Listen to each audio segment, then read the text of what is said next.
That one.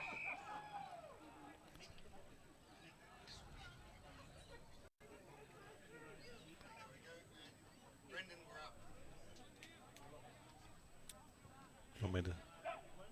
RPPFM's coverage of MPNFL football, Division 2, and today we have Langwarrin versus Rye, and of course it's a special day down here with Langwarrin, and it's their 100th President Lunch.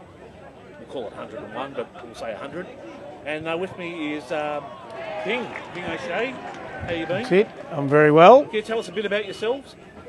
About myself? Yeah. But I came here in '85 and played for half a dozen years in the late '80s, early '90s, and been here ever since.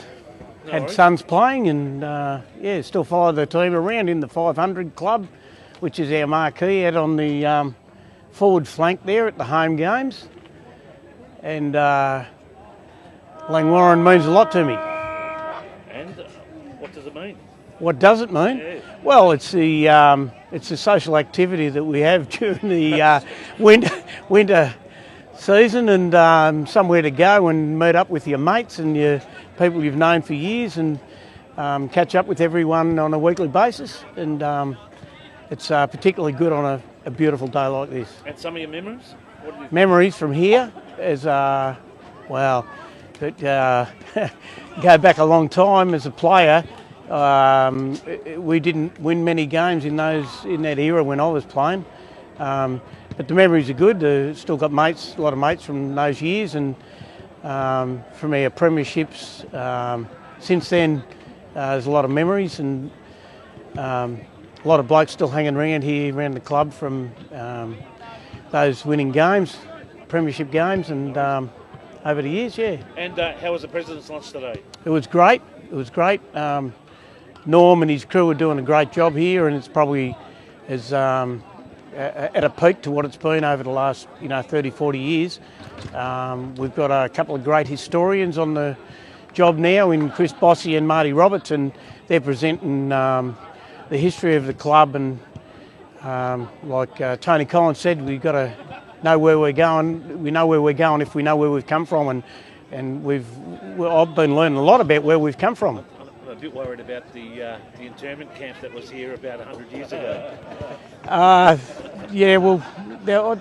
There's not too many that were here 100 years ago, but some of us are getting up near there. And No, that's great, Ping. Look, thanks for coming No down worries. and sharing a couple of your memories with us.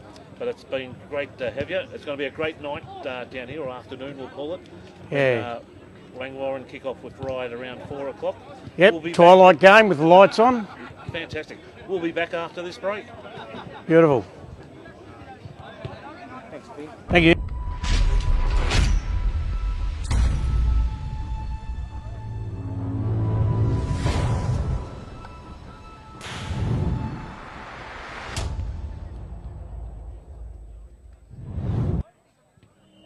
There's a quiet revolution happening on the rooftops of Australia.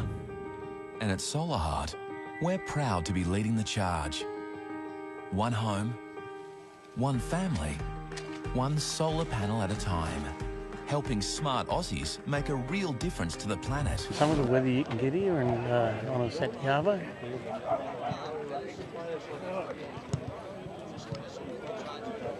Tell us a bit about yourself. Yeah, so I arrived at the club in 2012. Joined the committee in 2013. So you got to do a bit here too, do you? 2019. Where's your Langwarrin stuff? You want to borrow me jumper? Heavily since. Now currently play well for our office of the club. So the mental health side of things down here, and yeah, it's been good. And tell us.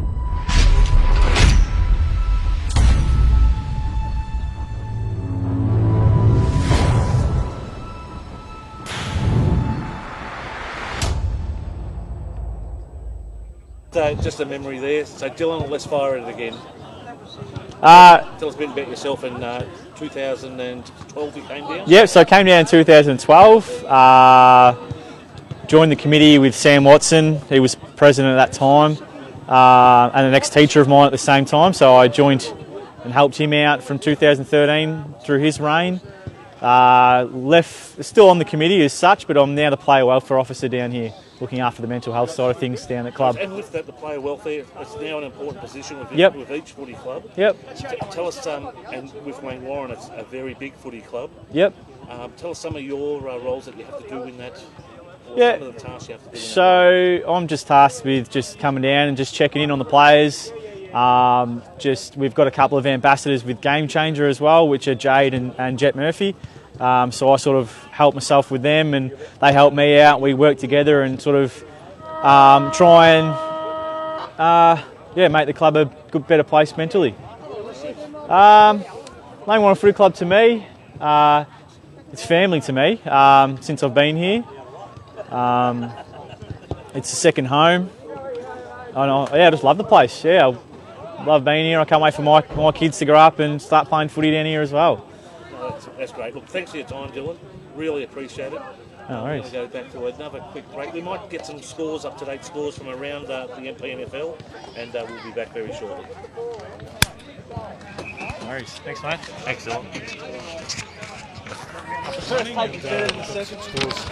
I'd agree with that. Division 2. First up, Mornington 10-8, 68, Crib Point 4-4-28. Hastings 6-15. Sit down and have a chat about it. Pearcedale 4-5-29. Somerville 11-3-69. Devon Meadows 5-2-32. Chelsea 9-4. Glasses all right? Do you want them off? 4-5-29. Seaford 6-4-40. Karingal 1-5-11. And of course this game here between Langwarrin and Rye due to start a little bit later on this afternoon.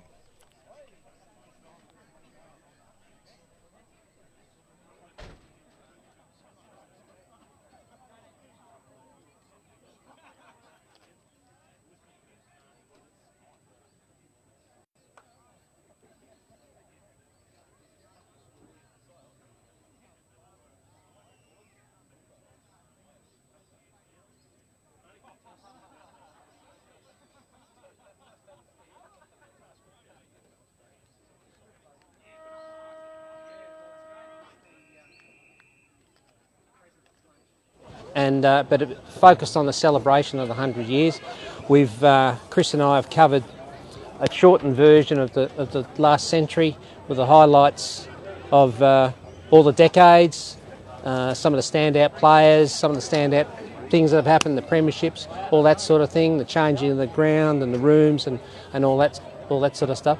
But the year itself is much more than that, because about 4 weeks ago we had our first set of teams of the decade. We covered the 1920s, the 1930s and the 1950s, which that went down well. And then on the 3rd of July, we're doing the 1960s, 70s and 80s, followed by later in July we do the 90s, the 2000s and the 2010s.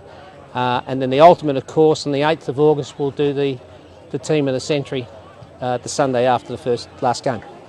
And tell us about your committee for the 100th year, what's been involved, and you've gone along team selections for the 100th year, but what else has been going on behind the scenes? Well, it's been a lot. I mean, Chris and I started doing the history bit about 5 years ago, but it's about a bit over 3 years ago since we came up with the concept of celebrating the 100 years by setting up the teams of the decade and then the ultimate teams of the century. That's been, of course, chaired by Norm, the president, Adrian, the vice president, and Tony Collins, our football marketing manager, Chris and I, a couple of other ex-presidents and ex-players have been on the group. And as you may well know, it's hard enough to pick a side every Saturday. Like our guys went through a mammoth selection session this Thursday. But I tell you what, try and pick a team for over 100 years. It's no mean feat. And with that, what are some of the criteria for the selection? Well, to start off with, we needed to make sure that we were recognising the players that put in, that gave their all for the club over a sustained period. So the basic criteria, with the exception of the 20s, 30s and 50s, because we didn't play enough games in those decades to cover, but all the other decades you had to play a minimum of 50 first games. And had to be obviously a good footballer and show your dedication to the club, and that was it. By putting in that criteria, of course, we miss out on some really good footballers. There's 2 or 3 AFL footballers that don't get mentioned. Luke Parker, for instance, not eligible because they only played 1 Langy game. Zach Foote, so far, only played 2 games. Oh, well, he would have missed the decade anyway. But Jared Moore never played senior football here, played all his junior football here. So there's some we could have made a pretty good team with the people that didn't make it. But with that, I suppose the fabric of the club relies on people, and football's maybe a major part of that, but you're talking the social fabric and what people contribute to the club as well? Oh, absolutely. I mean, Langwarrin has always been, but probably even more so now, a community club. It's Norm, our president, mentioned during the lunch that these players out here at the moment in the reserves and to follow in the seniors football, every game this year, they are all 1-point players. I don't think there would be any other club in our comp anyway that could match that. In other words, we're not paying big bucks to go out and get players. We've got players coming back to us because they know that it's a community club. We're all looking after each other. We've got excellent coaching staff. We've got a plan and we're working towards it. So it's just fantastic for the whole community. And finally, what does that mean? Well, mate, it's home to me. I've been here since 1968. I played 208 games for Langy. I've been president 3 times, treasurer 3 times, sports club secretary treasurer 2 times, president 3 times. It's just blue and white. It's family. Fantastic. Folks, we've been speaking with Marty Roberts, historian of the Langwarrin Footy Club. It's been great to have you on, Marty, and thanks, look forward to continuing it on through the year and into the finals. Not putting the hoodoo on you, but I think you're there. And it's been great having you on the show. Thanks, mate. Really appreciate it. It's been a pleasure. Folks, we're going to go back to a couple of messages from our sponsors, and then after that, Craig will jump in with some score updates. You've been listening and watching RWPFM. Fantastic.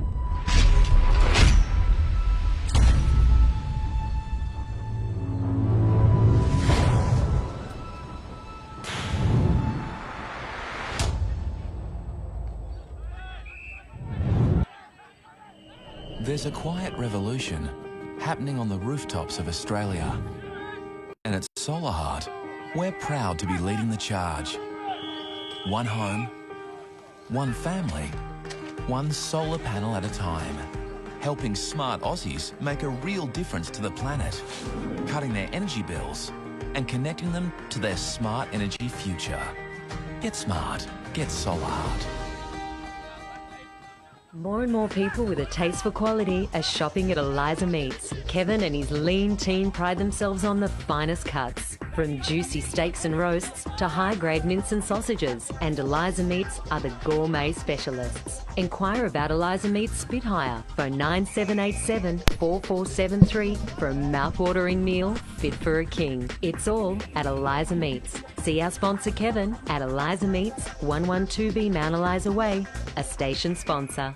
You are listening and watching the RWPFM footy coverage on a Saturday afternoon. We'll be live at 4 with the twilight bounce between Langwarrin and Rye before we go back to Pete on this very special day for the Langwarrin Footy Club. They've had their 100th anniversary lunch today, and Pete's got another special guest to the tick. But Division 1 scores into the 3rd quarter. Bond Beach 9-9-63, Pines 3-2-20. Chris Bossy. Frankston Bombers 6-6-42, Sorrento 6-4-40 at half time. Frankston YCW 10-11-71. Rosebud 1-8 into the 3rd quarter, and a very close game between Edithvale Aspendale and Red Hill. Edith Aspey 7-3-45, Red Hill 6-8-44 into the 3rd quarter, and into the 3rd quarter at Mount Eliza 5-10-40, Dramana 3-7-25. I think Pete is ready with our next guest.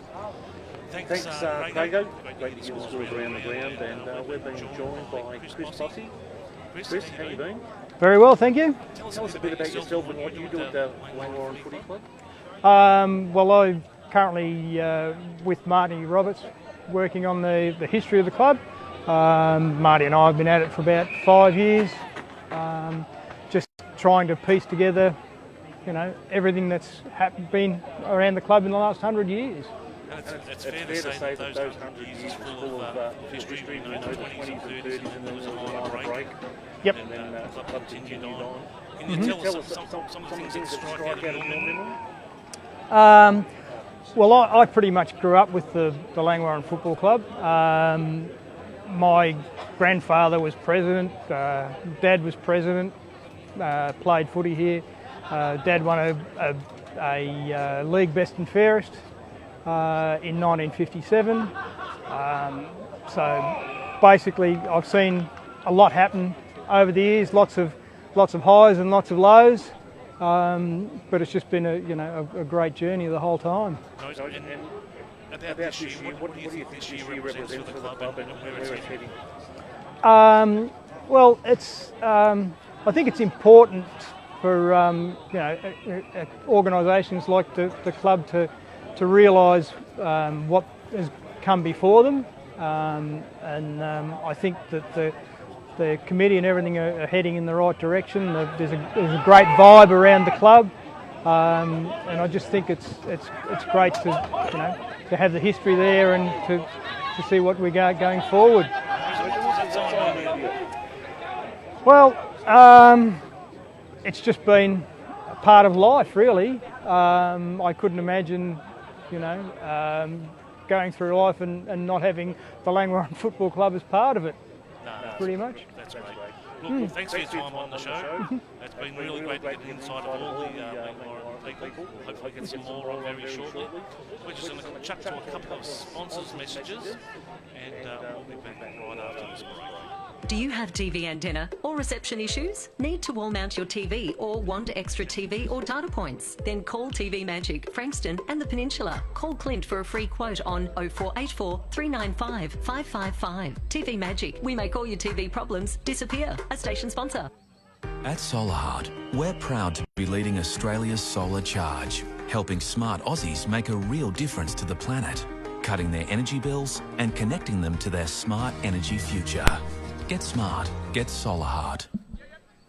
More and more people with a taste for quality are shopping at Eliza Meats. Kevin and his lean team pride themselves on the finest cuts. See our sponsor Kevin at Eliza Meats, 112B Mount Eliza Way, a station sponsor. And we are live from Langwarrin this afternoon for the clash between Langwarrin and Rye. Of course, it is the 100th anniversary luncheon today for the Langwarrin Footy Club, and Pete's got another guest there. Thanks, Grego. And with me is Ernie. Ernie, tell us a bit about yourself and your involvement with the Langwarrin Footy Club.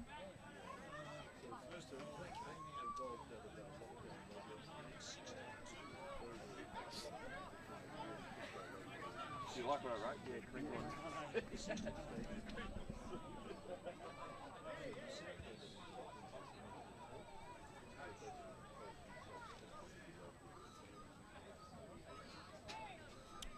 No, we're still, we'll just make some small changes there. Always gets us, don't worry. We're always on the ball here.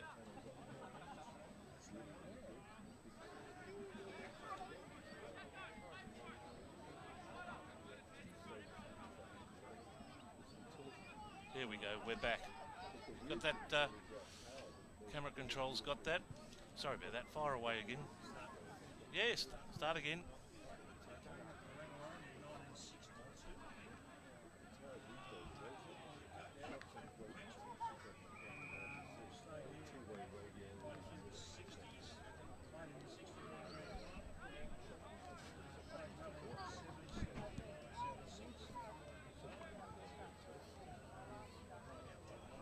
People here been on committees all my bloody life, all that sort of thing. It was here when we first turned the ground around. The ground used to be the other way.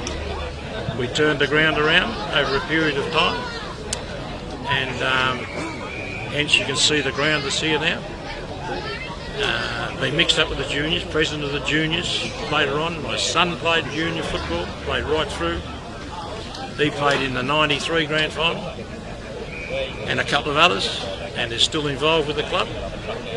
Basically, we've done everything. We've raised money, we've spent money, we've built the building, we've done all those sort of things. That's great. And with that, I suppose Tell us why people come to Langwarrin.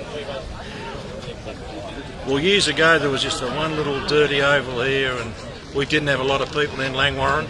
There was probably only a couple of thousand people, and it has grown. And the people that have been here are all family orientated. Their kids come down here. There's the tennis club, there's the netball club, there's the cricket club, and they all get involved in all the little things down here. And it's just like, it's a big family. And over the last couple of years, with netball coming into the league, it's really made it more family, more families are involved now, and they come through. Like the presidents and secretaries and all that of the senior football, they've all come from the junior, and they all understand what it's all about. Just giving the kids a go.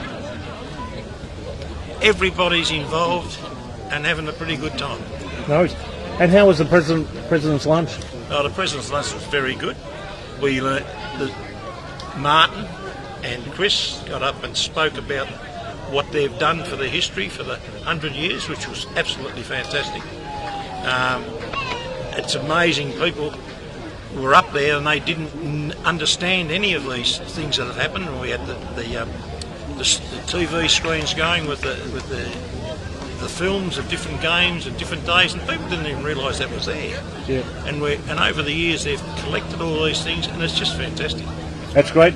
Look, we've done some history as well, as checks on that, and some of the Langwarrin members helped form the MPNFL as it is today, which is fantastic. Yeah, they broke away from the Mornington Peninsula League to form a new league, and the people that were in it was Bill Bossy, was one of our life members, and he's a life member of the league. There was Doug Nisbet and Ernie Huff.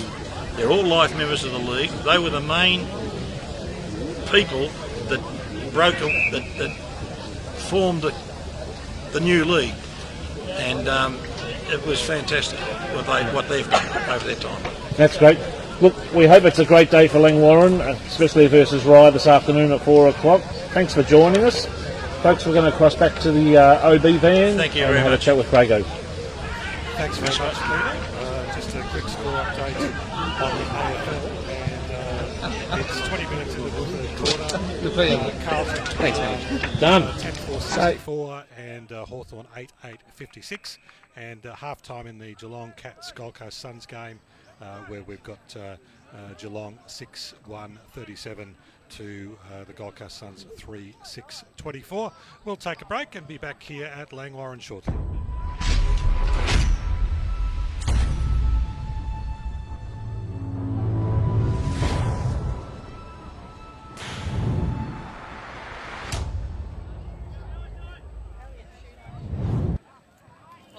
There's a quiet revolution happening on the rooftops of Australia. And at Solar Heart, we're proud to be leading the charge. One home, one family, one solar panel at a time. Helping smart Aussies make a real difference to the planet, cutting their energy bills and connecting them to their smart energy future. Get smart, get Solar Heart.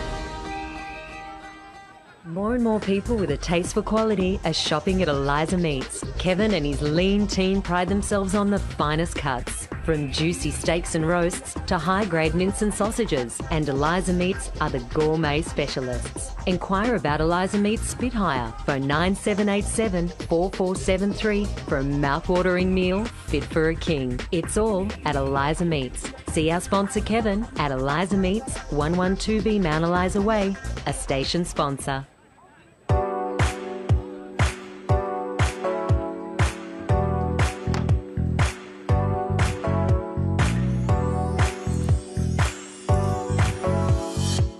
Do you have TV antenna or reception issues? Need to wall mount your TV or want extra TV or data points? Then talk to TV Magic, Frankston and the Peninsula. TV Magic are your local TV and antenna specialists. We look after everything: TV, home theatre, satellite, plus all electrical work. Visit us at tvmagic.com.au or contact Clint for a free quote on 0484 395 555. TV Magic. We make all your TV problems disappear. A station sponsor.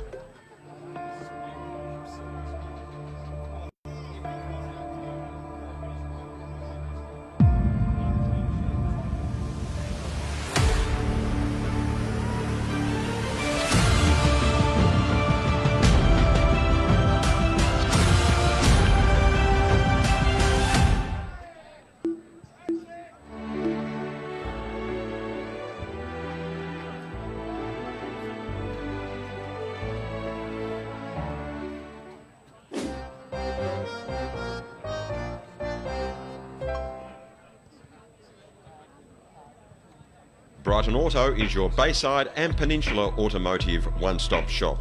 This all-in-one award-winning Mitsubishi, MG and SsangYong dealership is also offering Holden certified parts and service. They have a huge range of new, demo and used vehicles plus factory-trained service technicians. Your proud RPPFM station sponsor, Brighton Auto, will also ensure your dream car is well within reach and kept in great hands. Why not visit brightonauto.com.au or find them at 67 Nepean Highway, Elsternwick, LMCT 10680.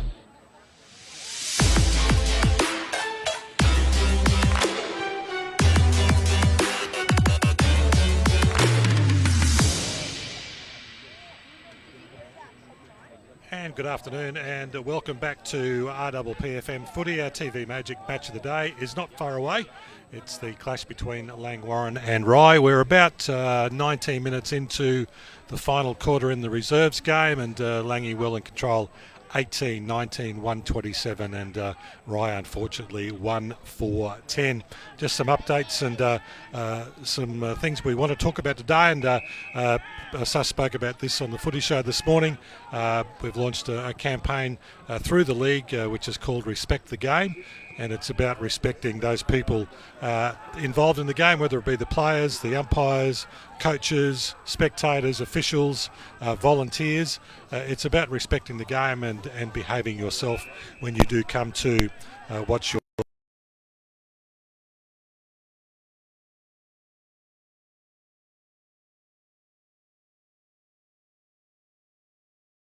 and over 100 years that it's great to see, obviously, where the club started from very humble beginnings to where it is now. That's the full-time in the reserves game, and that score hasn't changed, 18-19, 127, Langwarrin, Rye 1-4-10. The boys will be on air very, very shortly, in about 5 minutes' time.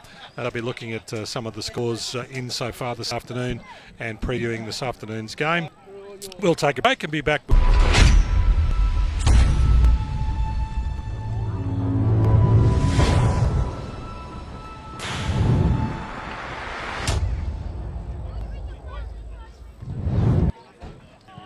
There's a quiet revolution happening on the rooftops of Australia.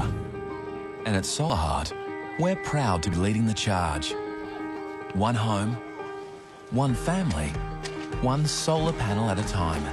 Helping smart Aussies make a real difference to the planet, cutting their energy bills and connecting them to their smart energy future. Get smart, get Solar Heart. More and more people with a taste for quality are shopping at themselves on the finest cuts. From juicy steaks and roasts to high-grade mince and sausages. And Eliza Meats are gourmet specialists. Inquire about Eliza Meats Bit Higher. Phone 9787-4473 for a mouth-watering meal fit for a king. It's all at Eliza Meats. See our sponsor Kevin at Eliza Meats, 112B Mount Eliza Way, a station sponsor.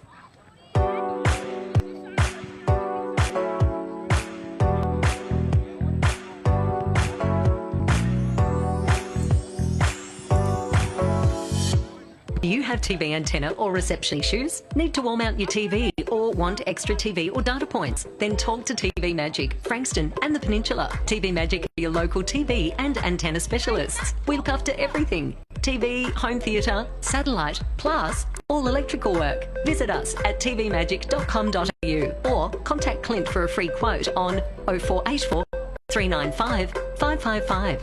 TV Magic. We make all your TV problems disappear. A station sponsor.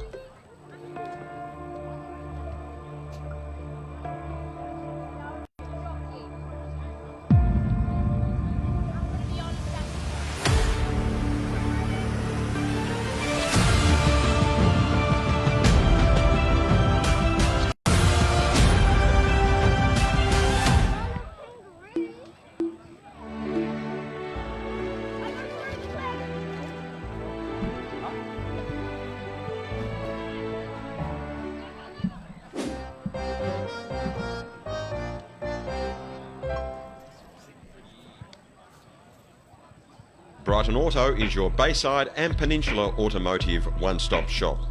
This all-in-one award-winning Mitsubishi, MG and SsangYong dealership is also offering Holden certified parts and service. They have a huge range of new, demo and used vehicles plus factory-trained service technicians. Your proud RPPFM station sponsor, Brighton Auto, will also ensure your dream car is well within reach and kept in great hands. Why not visit brightonauto.com.au or find them at 67 Nepean Highway, Elstonwick, LMCT 10680.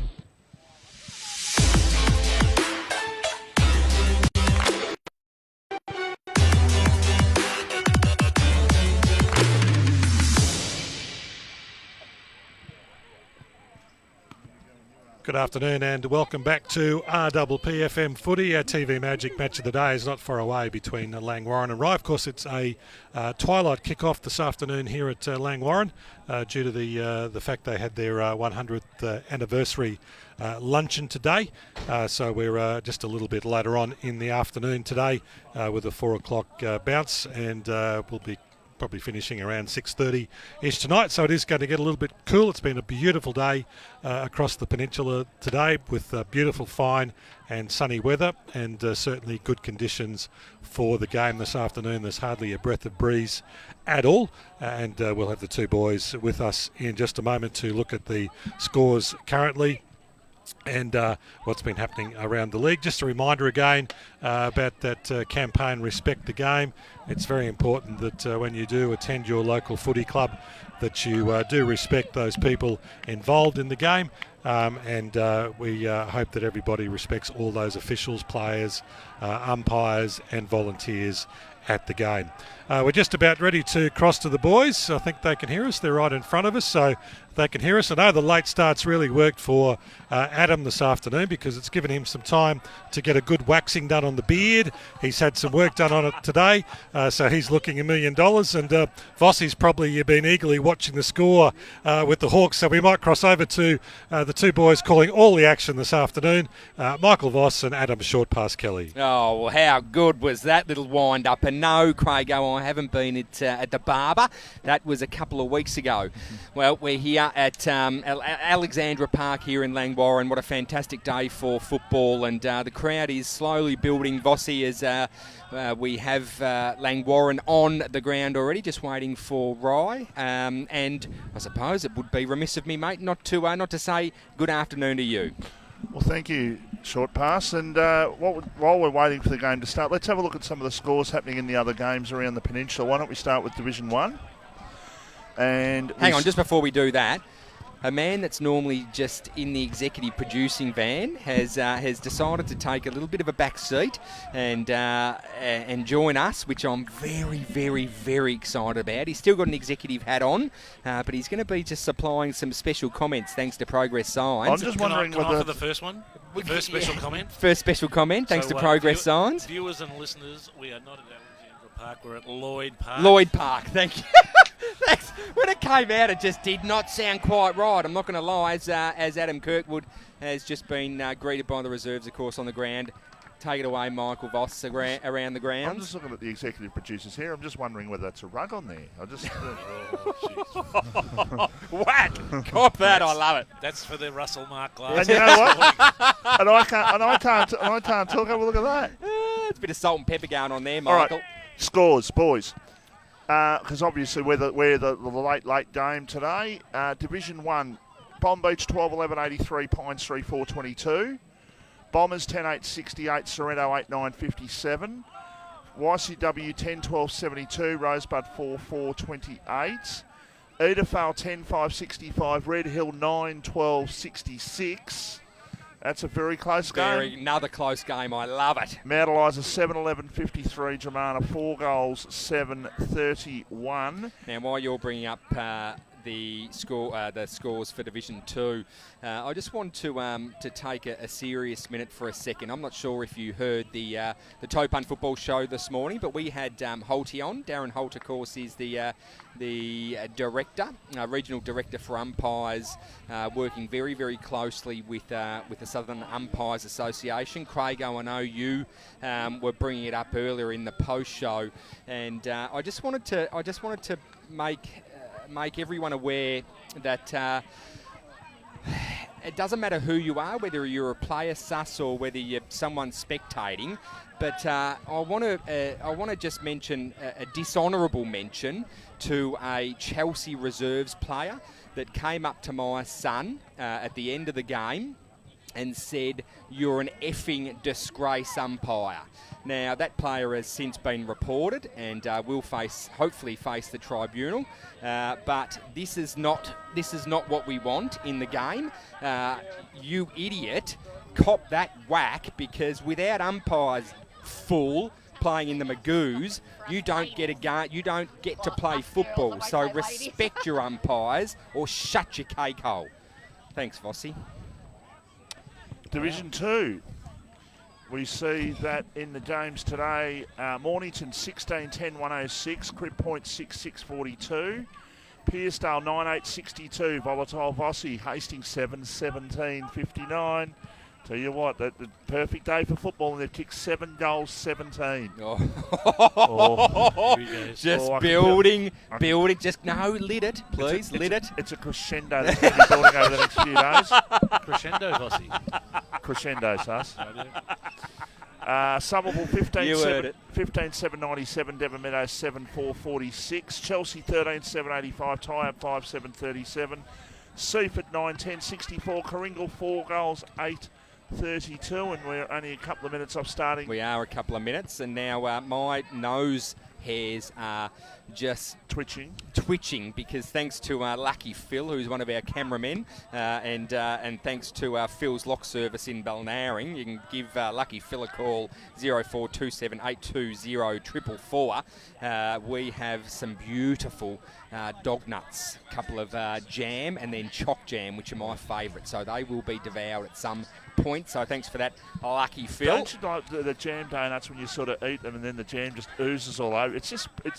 Sus is absolutely loving this. He folded his in half and just went, oh! I've got vivid thoughts of jam.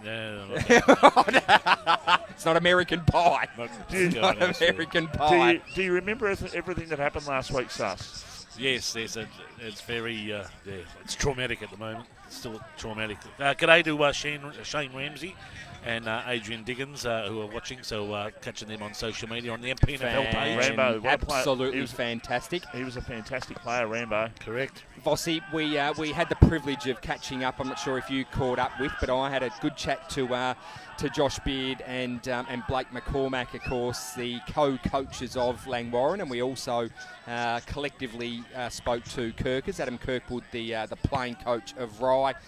Both teams obviously going into this game very comfortable. Adam Kirkwood has put his boys on notice. These Langwarrin here, especially at Lloyd Park, are the team to beat. So Kirkers Sus had a message, and he said people need to remember that we're 4-3, not 1 and 6, 1 and 5. So that might be a slight pip towards me, because I did say the wheels have fallen off. They are 4-3. I did ask him after my low blow this morning on the Toe Punt Football Show. I said, were you listening? And he said, no. I said, thank God for that, because I said the wheels had fallen off since he'd started to play. But that was just tongue-in-cheek, of course. Adam Kirkwood is a very accomplished player, and the team is better with him in it. I've just noticed Josh Beard down there, boys. He's had a shave. Mate, he looks like a 12-year-old boy. I went straight up to him and said, you're a disgrace. You were part of my bearded brotherhood, and he shaved it off. But he tends to do that. I would say that's something to do with the good lady wife, perhaps. Exactly. So his beautiful partner, Vossi, she's an absolute glam, and he looks like a dirty old man when he's got his beard. So maybe just shaves it off a little bit when she starts. But apparently, from all reports, she likes it. So I think he takes it upon himself to shave it. We've got a couple of important things today, folks. Go, thank you. Michael Parker, 200 games yes, last absolutely. week.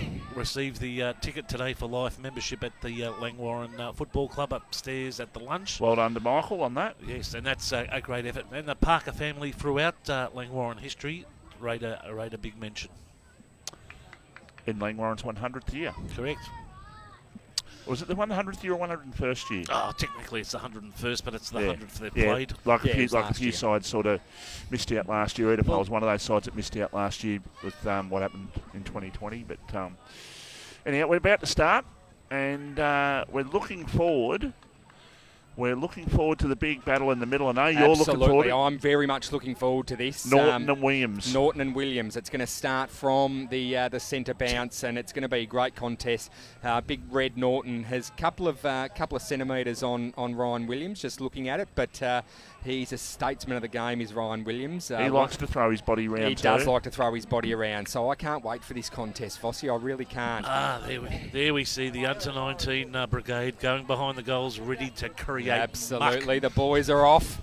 Oh, I love every bit of that as the crowd just builds behind those goals, as it always does, Sus. That Staffy walking around will end up with a Langwarrin rug on it by the end of the day. Just a Langy jumper. Of course, Langy coming out with a heap of new apparel, which is fantastic. Okay, Rye going to the right-hand end of your screen or radio dial in the first quarter as the ball favoured Williams in the ruck, but the ball comes out. It's Langwarrin going into attack. They're going to get used to the bright yellow ball because we're going to have half the game in light and half the game not.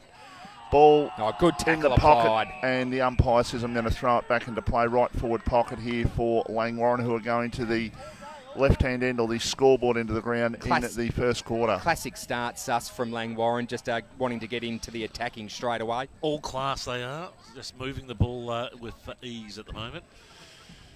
It's easy to say at the moment, but it's 7 rounds in or whatever it is. But that they are the team that everyone's got to catch. They've got the jump on everyone at the moment. Obviously, they haven't lost a game. They haven't really been challenged, I don't think, offhand, short pass either. Wow. So, in terms of the margins, that's a rush behind, 3 for a behind. So 1 point plays yet to score in favour of Langwarrin, and we've played 1 minute in the opening quarter, but no, I think trying to think of the margins that they've had, and I think they've been pretty convincing margins most of the time. Seaford by 10 goals plus 10-goal margin last week. So they're the side that everyone's got to catch. That's a good kick. That's a down the line. Great kick. Mark is taken there for the right side by Dylan Allen, it was, and now they will turn the ball over, in fact, because the ball comes back. Ryan Smythe got the hand pass off for Langwarrin, and they go towards half forward. One-on-one contest. Going back there was the player in Tyrone Head, and the umpire says, I'm going to throw it back into play. Tyrone Head, of course, Sus is, I wouldn't say a success story, but he's copped a lot of wax in his career as well. So it's great to see him playing football. I know when he's up forward and on, Rye are better for it. A lot of success in his career at Soretto, as well as the ball was smothered off the boot. Langwarrin comes back to Peach. Kick around the corner. Will that be a mark? Yes, it will. Straight. Well, it's not straight in front, but he got the break. Here we go again. No, I was about to say he got the break, and so it is. It is Jesse Murphy with the ball. Now, Jesse Murphy, of course, a couple of years ago kicked a lot of goals for Langwarrin. It's the first we've seen Langwarrin a couple of times this year, and it's the first time we've seen him out there this year. I think he won. Oh, what's a shocker? Not a great start. That's an absolute shocker. That is way right, Michael, and misses everything across the face. Yes. So, ball to come back into play. We've played 3 minutes in the opening quarter. It's Langwarrin, 1 behind. Rye yet to score on the Ray White of Frankston scoreboard. Ray White of Frankston, of course, looking after our scoreboard today and throughout the year. We thank Ray White for their contribution to RPPFM. Thank Magic, of course. TV Magic, the match of the day. And TV the major Magic. one, folks, Bendigo Bank. Bendigo Bank. Eliza Meats. The bigger, better bank. Correct. Your community bank. If you don't bank with Bendigo, I ask why. I'll leave it there. Get back to us on socials as to why you don't. There's a quick kick, and that's out of bounds in the full, and the kick came in there on that occasion by Sean Herdman. So Langwarrin doing all the attacking in the opening 4 minutes of the opening quarter. As the ball goes back into play. It's a low kick, but it favours Rye. They've got the opportunity. They've got the loose man created. They can go through the middle. They go towards the centre wing. Ball off the hands of the pack. Good tackle applied, and the umpire says holding the ball. Wow. it's clear that Rye are looking to go straight down the middle and not worried to give it a crack. So they're in it. Absolutely, they've absolutely backed themselves. Sus, there's no question about that. They know how good they are. They're not 3 and 4, 4 and 3 for no reason, mate. As we see the ball in the forward pocket there, just about to be thrown in over to Vossi. They've beaten Devon Meadows as well. That's one of the sides they have beaten. It's in the 5. So they're just. The last couple of weeks obviously hasn't been as they like, but they're going okay at the moment. They're a very young crew, Vossi, so they're just learning to play football together, which is completely understandable. I'll be interested to see how Geordie captain goes today, because he's the ex-Mount Eliza player, of course, and he is a very good player and a good acquisition for the Rye that's side. Holding the ball. Yeah. You can't spin 2-3 times and not cough it up immediately. So free kick going to Langy. So there's a short pass, and the mark has been taken there in the centre of the ground. They can work their way forward here, Langwarrin. They go with a short pass, and the mark has been taken there, just the attacking side of centre. Another short pass, mark taken by Jesse Murphy. He plays on from 50. He sets it up towards the top of the goal square. Was that a free kick? No, says the umpire. Good defence for Rye. They get the ball out towards the half-back line. Looking there for McIndoe. He couldn't handle the ball, and the ball goes over for a boundary throw-in.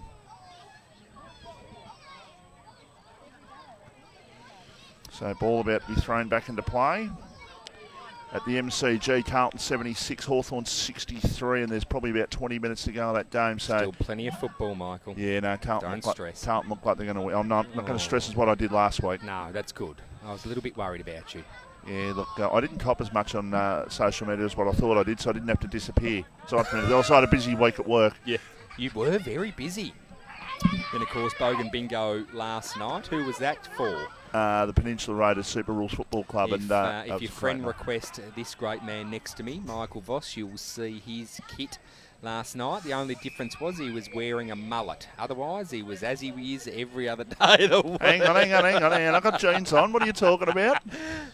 You like to get around in a pair of trackies like the rest of us. Oh, they're comfortable. Why not? Mate, I couldn't agree anymore. Could not agree anymore. Sus, the game was pushed back later. Can you explain why that was, please? My only understanding is the President's Lunch. Yeah, so there was a big lunch on, and it's just finished. So Norm Whiteside, who looks after us like no other, has finished his duties for the day to a degree, and he's now going to enjoy the football. But there was a large function upstairs. That's good pressure there by Rye. They're forcing Langwarrin to go short at the moment. They can't get the long kick to what they're looking for at this stage. It was good defence to knock the ball away. They're still in their defensive half. Herdman tried to pick up the ball. He tried to get away, but that should be holding the ball, I reckon. No, says the umpire. I reckon he tried to break through there, but the umpire says no. Langwarrin 1 behind. We've played 7.5 minutes in the opening quarter. Rye yet to score. Great attacking football by Rye Sus early. They just need to keep this momentum. They're holding on, and they're attacking, which is great. We're currently at the centre half forward mark for Rye, and we've got a pack of around 30 players. Both teams full press. I just noticed when you have the ball end to end, it's a full press on both teams. So very interesting. We'll see what happens here. Courtesy of Solar Heart too. We've got a couple of very close games happening in Division 1. Red Hill up by a point, and Bombers up by 11 points. And I think most of the other games are pretty clear cut at this stage. But yeah, there's some couple of close ones happening, and we'll keep you updated. Obviously, the game's well into the last quarter there. Player down. Yeah, there is Sus. It's like Mark Bagley, I think. He's not too crashed. No, it's Zach Andrew Arthur. Yep. That is trainers going out to tend to him, but he's up on his feet. Copped the very heavy tackle. Blood rule has been called. Gary Rowan there calling blood rule. Biggs. Rowan David. Gary Rowan, how are you going? I don't know. As you can see, the players it was coming stressful. off the ground. It was stressful. How's Max? He's all right. He's good. He was when I come home from the footy show, I went and caught up with a mate who's just had a shoulder reco, and And so he's not doing great, but he's better now because he saw me. And when I got home about 1 o'clock, 1:30, he was greeting me at the door. You want to see a 57-kilo dog wag everything but his ears? It's the funniest thing you've ever seen. He tap dances. It's hilarious. If you haven't got a Great Dane, go and get one. I was doing a bit of clearing a bit of rubbish out of the house and chucking it outside and in the bins and all that, as you do. Over the road. And Fergus, the Great Dane. Fergus is sort of sitting there. What a great name for a Great Dane. He must be in the depths of the house. He's sort of. Oh, yeah. Or the bark. I tell you, they love to bark. Yeah, they do. Yeah. Pure guard dog. Mind you, if you tried to do anything but feed them or give them love, they will run. So they're all bark and absolutely no bite. He's a coward. That's okay. He's big. Speaking of big, Red Norton in the ruck got the ball down. Segue, gotta love that. Not much happening at the moment now. Rye go deepest. They've been into attack in the first quarter as the ball goes over the back and it goes out of bounds. Right as far as you can be in attack. 10 minutes gone in the opening quarter. Langwarrin 1 behind 1 point. Let's see how Rye set up here, Sus. So obviously this is as deep as they've gone. So I'll be interested to see who's roving this ball. Ryan winning that decisively. There's a quick kick out of defence out towards the half-back line and the ball goes over the line and out of bounds. If you think back to the Seaford game, Seaford sort of started all right and sort of were pressing up on them early, and then Langwarrin, as the quarters went on, sort of got stronger and stronger. So Langwarrin clear favourites into this game, but Rye hanging in there very well at the moment. They're just obviously looking for that final link into attack. They haven't hit the scoreboard yet, but Langwarrin have only hit one behind, so it's not too bad at this stage. As a quick kick comes towards attacking 50. Ball knocked away. A chance there. That was Harkness who went for the ball and didn't clear the ball. In there as well, I see. He was trying to make an attempt to get that for Rye. So we're at the centre half forward position there. He's very relaxed, isn't he? Yeah, I know. Look at him on his box. Just on my little box, just chilling out. You are serious. You are seriously chilled, Sus, at the moment. Which is great. Ball goes over for a boundary throw-in. Betting Clayton Barnes, of course. Clayton Barnes, as well as his father, Barnes family, very, very, very strong stalwarts of Rye Football Club. Boundary umpire throws the ball back into play. There's a tackle applied, and the umpire says that is a free kick to Rye. He wanted the free kick. The Langwarrin player, but it wasn't to be, and it's a free kick going to go to Rye, and the free kick will go to Jared. Oh, no, it's Cam Robbins. It is too. So he goes in short with the kick, but that is going to be a mark there on that occasion. It's taken, I think, is it Churcher? It's Luke Churcher who goes with the short pass. It is Churcher, Vossi. Just not getting that free ball than what they're used to at the moment. No, right. I know. They're having to work for it, and I don't mind that. That's great pressure by Rye. So if they can maintain this pressure throughout this quarter, I think they'll take that as a serious win. And I noticed one of our producers, John Boy, isn't here today, so I'm not sure who we're going to have in the huddle. But, he's put his hands up. Oh, I love it. He will be standing right next to either Josh Beard or Adam Kirkwood with a camera or some kind of listening device. I love it. There's a hand pass and Langwarrin with the ball in the pocket, a quick snap at goal. It's going to be rushed. In the back, no score. Mark Bagley was the player who got the ball in, and it was a very good kick, actually. He centred the ball very well, and it nearly went through, but the Rye defence got back, so there's actually no score on that one. You're saying, Sus, it was a free kick, so it's still one behind to yet to score. Pushing it back to Clayton Barnes. So 13 minutes in the opening quarter. We'll go through all those scores at quarter time because the game's just about to be wrapped up at quarter time in our game, so we'll go through all those for you once again and let you know how your team has gone. But some big wins for Mornington in Prospect, big win for Bomb Beach in Prospect in Division 1. Said this morning you don't want to be Pines coming up against Bomb Beach. Considering Bomb Beach on the rebound is not a real good thing to have. Great lead by Mark Bagley there, just dropping it, falling a little bit short of him.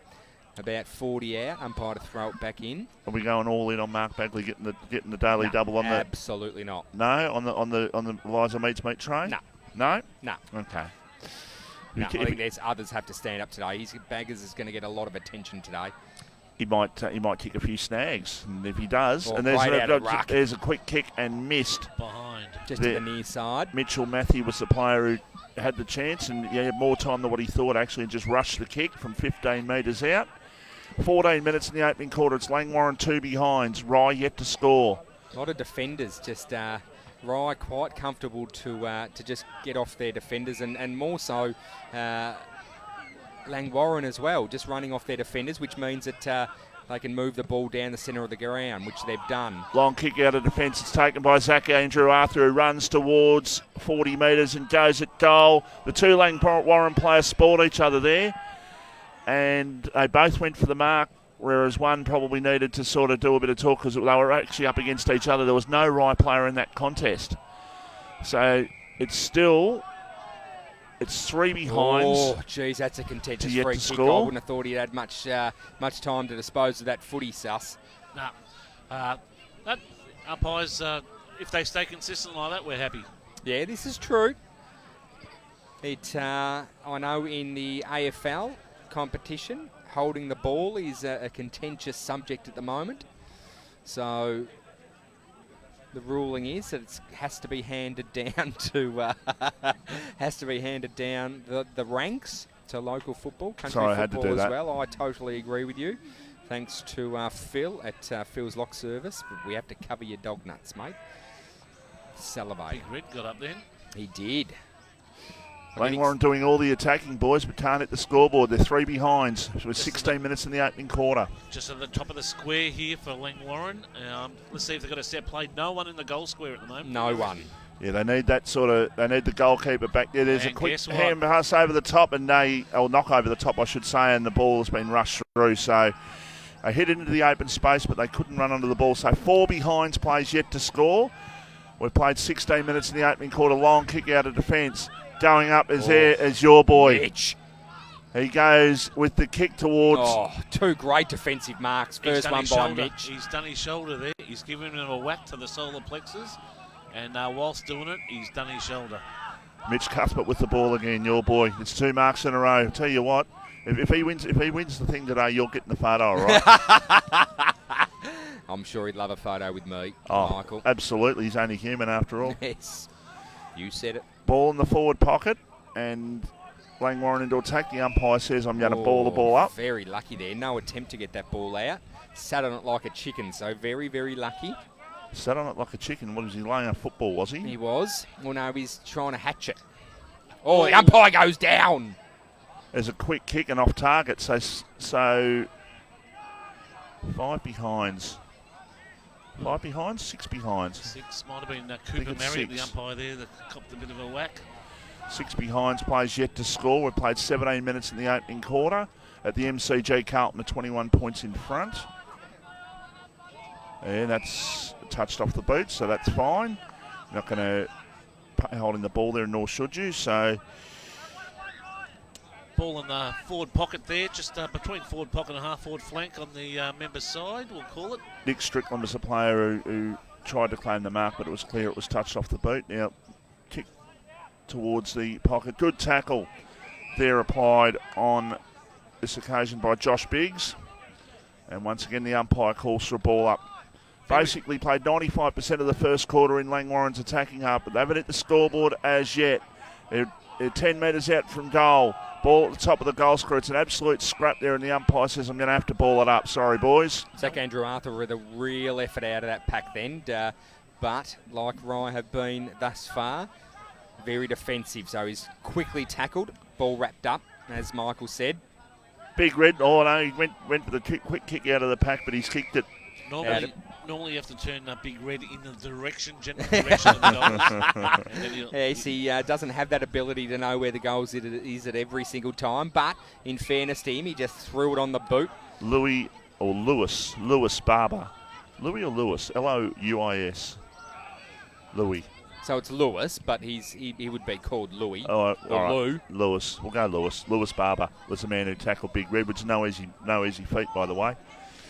Be interesting to see here, guys, whether Rye go down the centre again. Yeah, I've noticed that, Sus. They're very confident to go down the centre. I think if Mitch Cuthbert's there, a very great defensive mark. So if he's there, you want to try and keep it away from him. So but they've chosen to go down the wing at half forward for Langy. Jeez, they're not scared to have a go, right?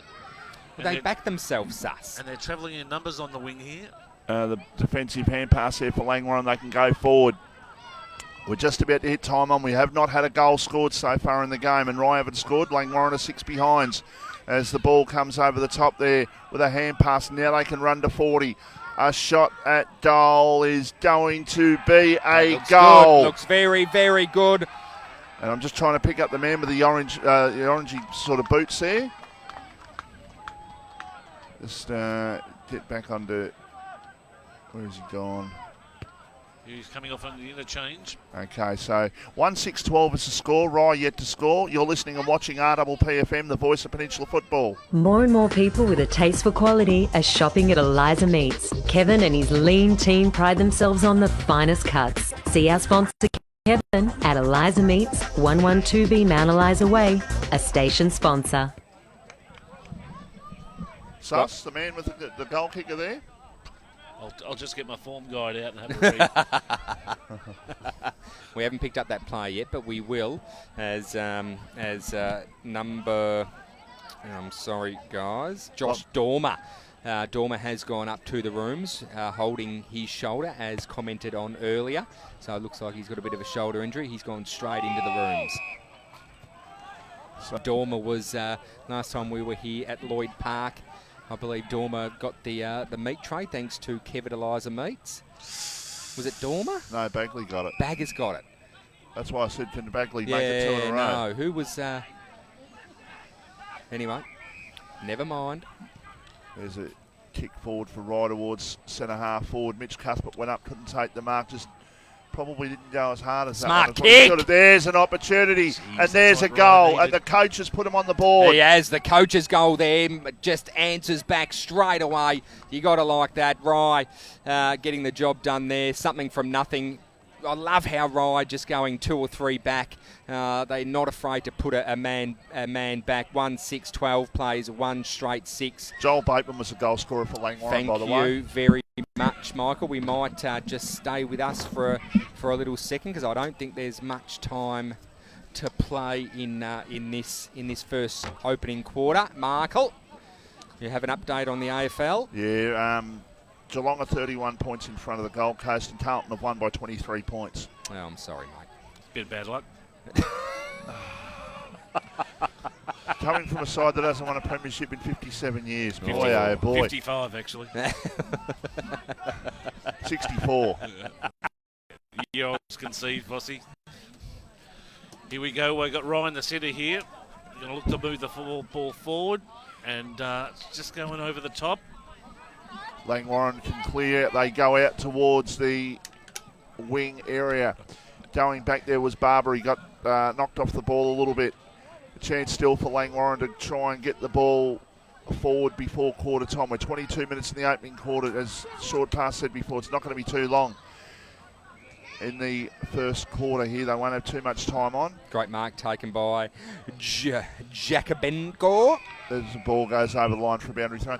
You know, on Thursday I was in after finishing my newspaper run, and I copped grief from a St Kilda supporter, a couple of St Kilda supporters this week actually, in regards to having a side that's only won one premiership in 50, that's won a premiership for 55 years. Does it matter? It doesn't matter about the past. No, it's a saying. You're only as bad as your last 5 matches. That's all you can. Exactly. All you can go on. Of course, Melbourne have won all of them, so. Ooh, close to a sling tackle there. Very close. Pay it. He has paid it too. Free kick going Rye's way. 23. Going Langwarrin's way, and it's going to Mitch Cuthbert.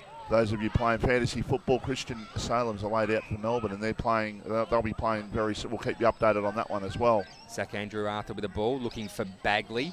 Bagley's taken an absolute screamer, and the mark's been paid. A one-handed draws it back in. Yep. Umpire says he has absolute control of that ball, and I tend to agree. He has taken that ball and managed to keep it in play, which is the amazing thing. Now, can Mark Bagley score a goal here? Did he take that mark down at South Cranbourne? Because it looked like he slid over the line here in Langwarrin and well, took the mark in Cranbourne. he centred the ball. Oh, that's unfortunate. I don't think they were expecting that. As Langwarrin. They're desperately trying to lock this ball in. They don't want to let this one go. They know that it's not far to go. Yeah, just got to try and just hold firm here and maybe have one last go down the middle, but its numbers seem to be with Langwarrin in the middle there, so they go in short, Rye. The ball was with Oscar Whitty. It's quick to move it on. Jordan Captain with that familiar left foot kicking style goes down the line. The mark has been taken by Dylan Allen, who's at right half back. No, 50 paid, so the umpire letting play go on now. Allen takes the opportunity to go gain a few metres, goes towards half forward. And just standing in the way is Mitch Cuthbert, who's taken about 3 marks so far in the first quarter. He's been very good, has Mitch. Yes. He has been good. A short pass, and the mark has been taken there by Churcher, I think that was. Charles. And now they can go. They go with a high kick towards half 40, Langwarrin. Ball over the back of Jesse Murphy. Was that holding the ball? Was that holding the man? The umpire said neither. Quick kick towards full forward. And the mark has been taken there on this occasion by Herdman. Now that kick came from the newest life member of the Langwarrin Football Club, Sus. Just switching out his headphones there from the producing headphones to the commentary headphones. There's a shot at goal by Herdman. He's put it through for a goal. He has put it through. Thank you, Michael. We might take a short break. At Solarheart, we're proud to be leading Australia's solar charge, helping smart Aussies make a real difference to the planet, cutting their energy bills and connecting them to their smart energy future. Get smart. Get Solarheart. I sense a game of the Three Musketeers, D'Artagnan. Get ready for the foil, Vossi. But just quietly, guys, on the quarter you can see thus far that Langwarrin going outside, Rye down the middle. That's the observation I can see so far. There's a quick kick out of the centre. It's going to be taken here for Langwarrin. They get the hand pass off and a short pass. Beautiful. By Patterson in towards the pocket. Shane Patterson welcomed. I know when we were here Good Friday, I had a discussion with Shane, and he was devastated. You had a disgusting chat. Oh, he's decided to do a Steve Johnson here, as the ball just goes high up and under. Yep. Nah, that's why local footballers shouldn't watch because that there was absolutely Jesse Murphy just not quite getting it true, and the ball goes through for a minor. I had a chat to Shane Patterson, and he was dirty that he wasn't able to play that first game on Good Friday. But he was. I spoke to him out in the middle of the ground before, and he's very, very happy to be back and enjoying his football. What was that injury he played with in the finals about 3 years ago? That was a knee. I think it was a knee, wasn't it? And not just a knock on the knee, a serious knee. Like he'd done a medial ligament or something, and he played the whole final series. Tough. 2-7-19 Langwarrin-Rye, 1 straight 6 with 27.5 minutes in the opening quarter. Surprisingly, it's gone this long this first quarter. I know it has. There's only been 3 goals kicked, 2-7-19 as you just said. A lot of rush behinds for Langwarrin, hence the 7 points. It's not poor kicking from set shots. There's about 4 of those rushed, yeah. So there's an opportunity now for Langwarrin to have another shot. Langy crowd wanting 50 there, but it's Herdman with the ball. Fell over. Herdman just not finding his feet. He backs himself from here, and I kind of back him as well. He's got the crowd behind him. There's a high kick. It's not going to reach the distance. Not quite. It's taken there. A free kick, or is it? No. No, it's not a free kick. Umpire called ball up. The siren just gone. Went. The siren has gone. Yep, there you go. So the umpire that was not in play heard the siren. And let Rowan know that that the siren had gone, and that does mark the first quarter. 2 plays Rye, 1 straight 6. We played 28.5 minutes in that quarter. We might take a short break and be back to wrap up the first quarter. You're listening and watching RPPFM, the voice of Peninsula football.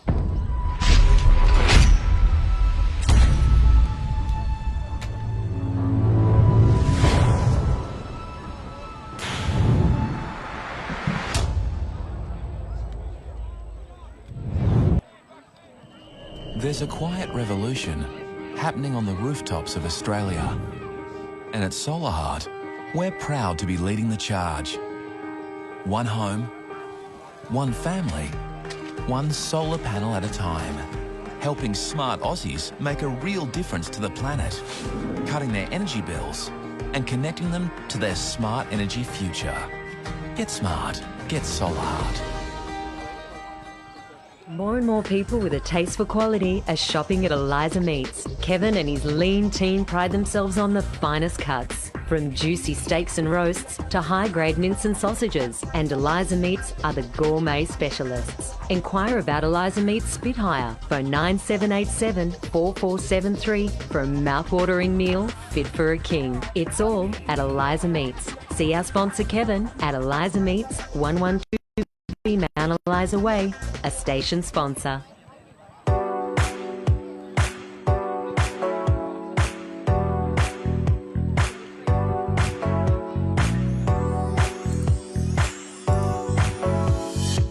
Do you have TV antenna or reception issues? Need to warm out your TV or want extra TV or data points? Then talk to TV Magic, Frankston and the Peninsula. TV Magic are your local TV and antenna specialists. We look after everything: TV, home theatre, satellite, plus all electrical work. Visit us at tvmagic.com.au or contact Clint for a free quote on 0484 395 555. TV Magic. We make all your TV problems disappear. A station sponsor.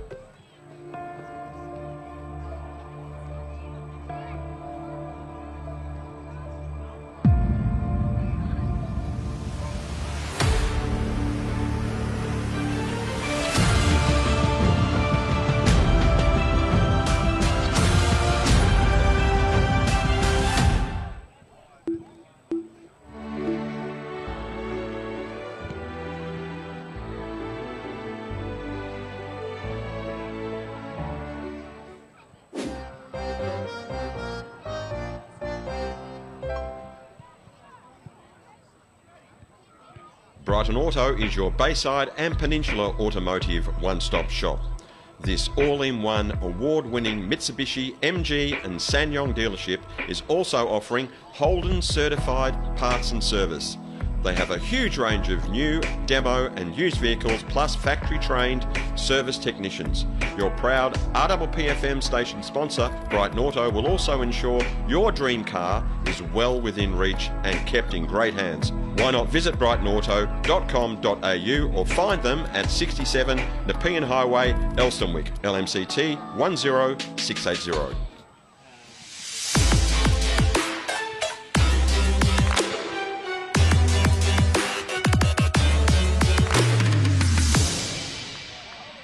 And as we welcome you back to the RPPFM coverage of the match between Langwarrin and Rye, let's give you some full-time scores and fourth quarter scores in Division 1 first up.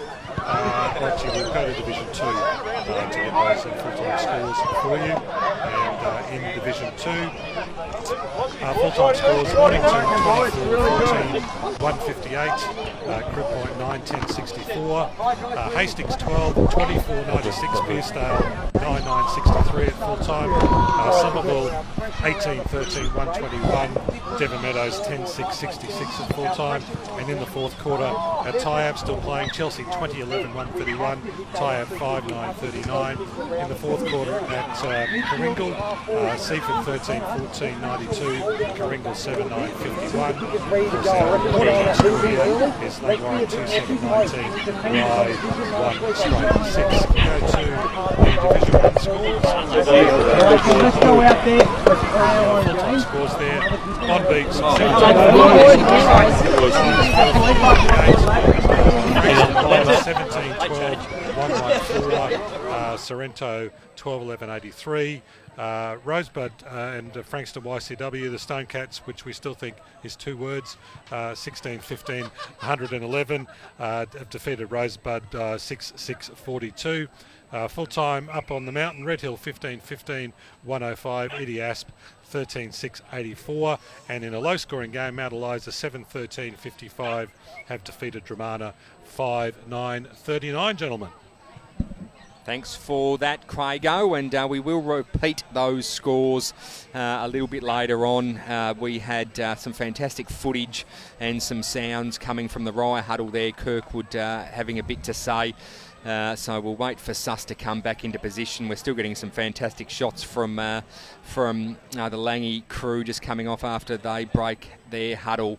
But thanks for those updates, Craigo. But we might give them a little during half-time, I reckon, Vossi, because we're having some not issues, but we're just having some oversounds coming from that Rye huddle. But that's okay.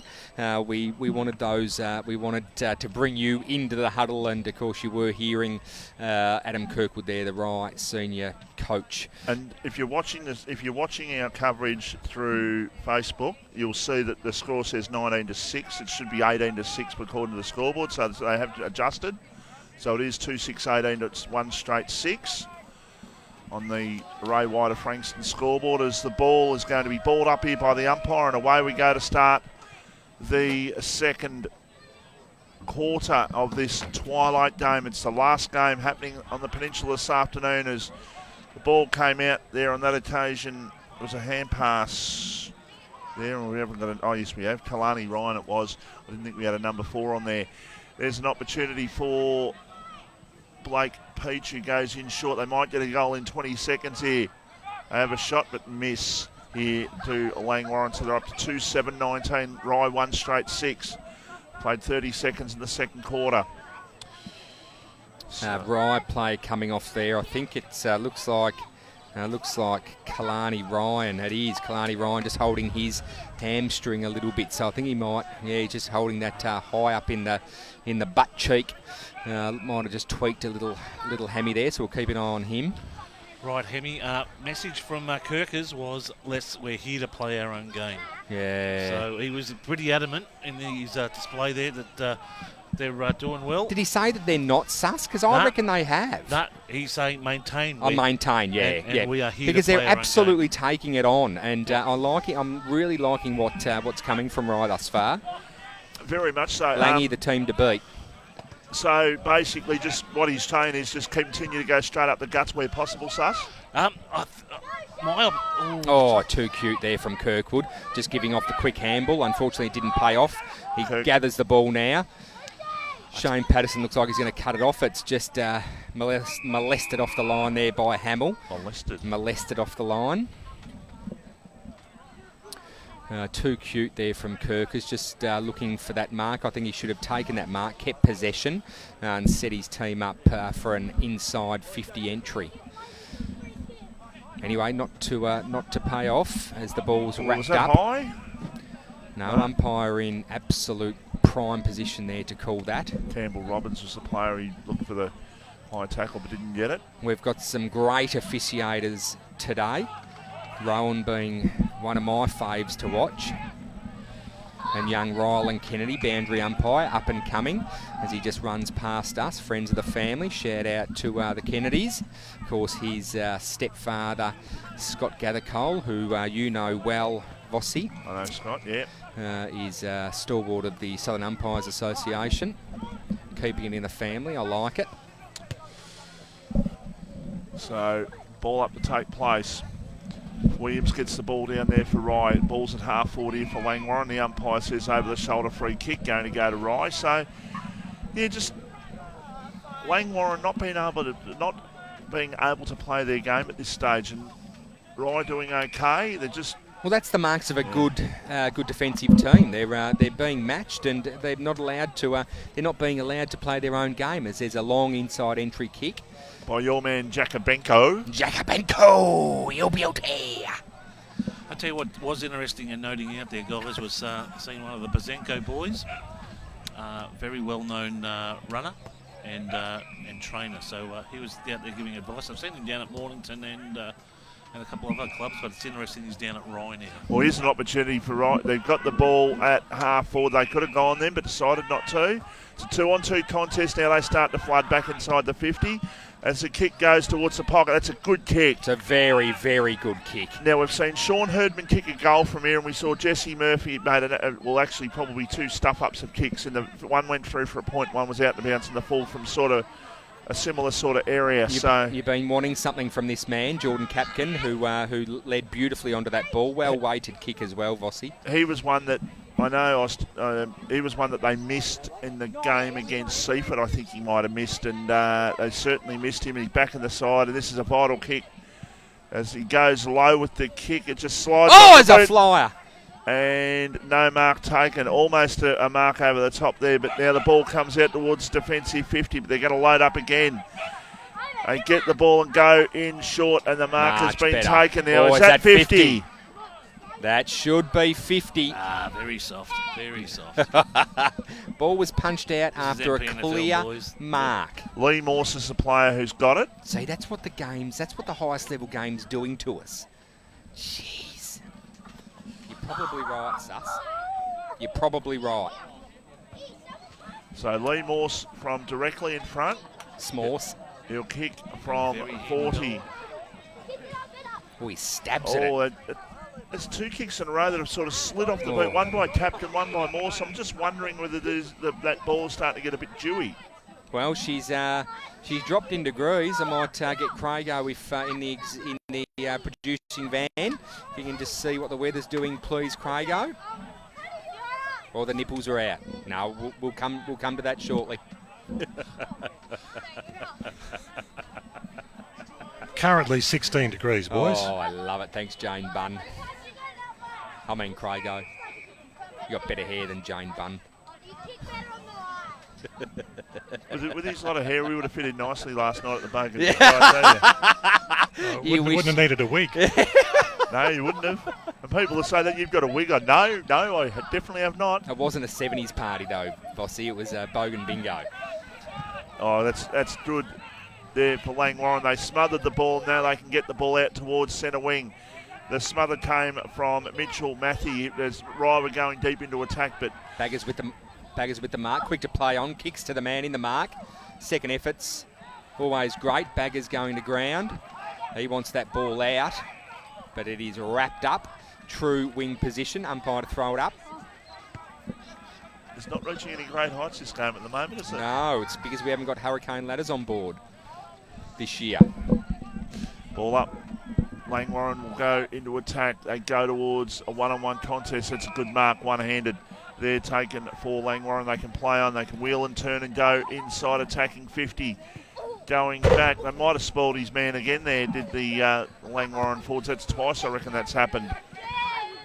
As the kick comes out towards the half-back line, Morse just try to get the ball over to McIndoe, who gets the ball around the corner.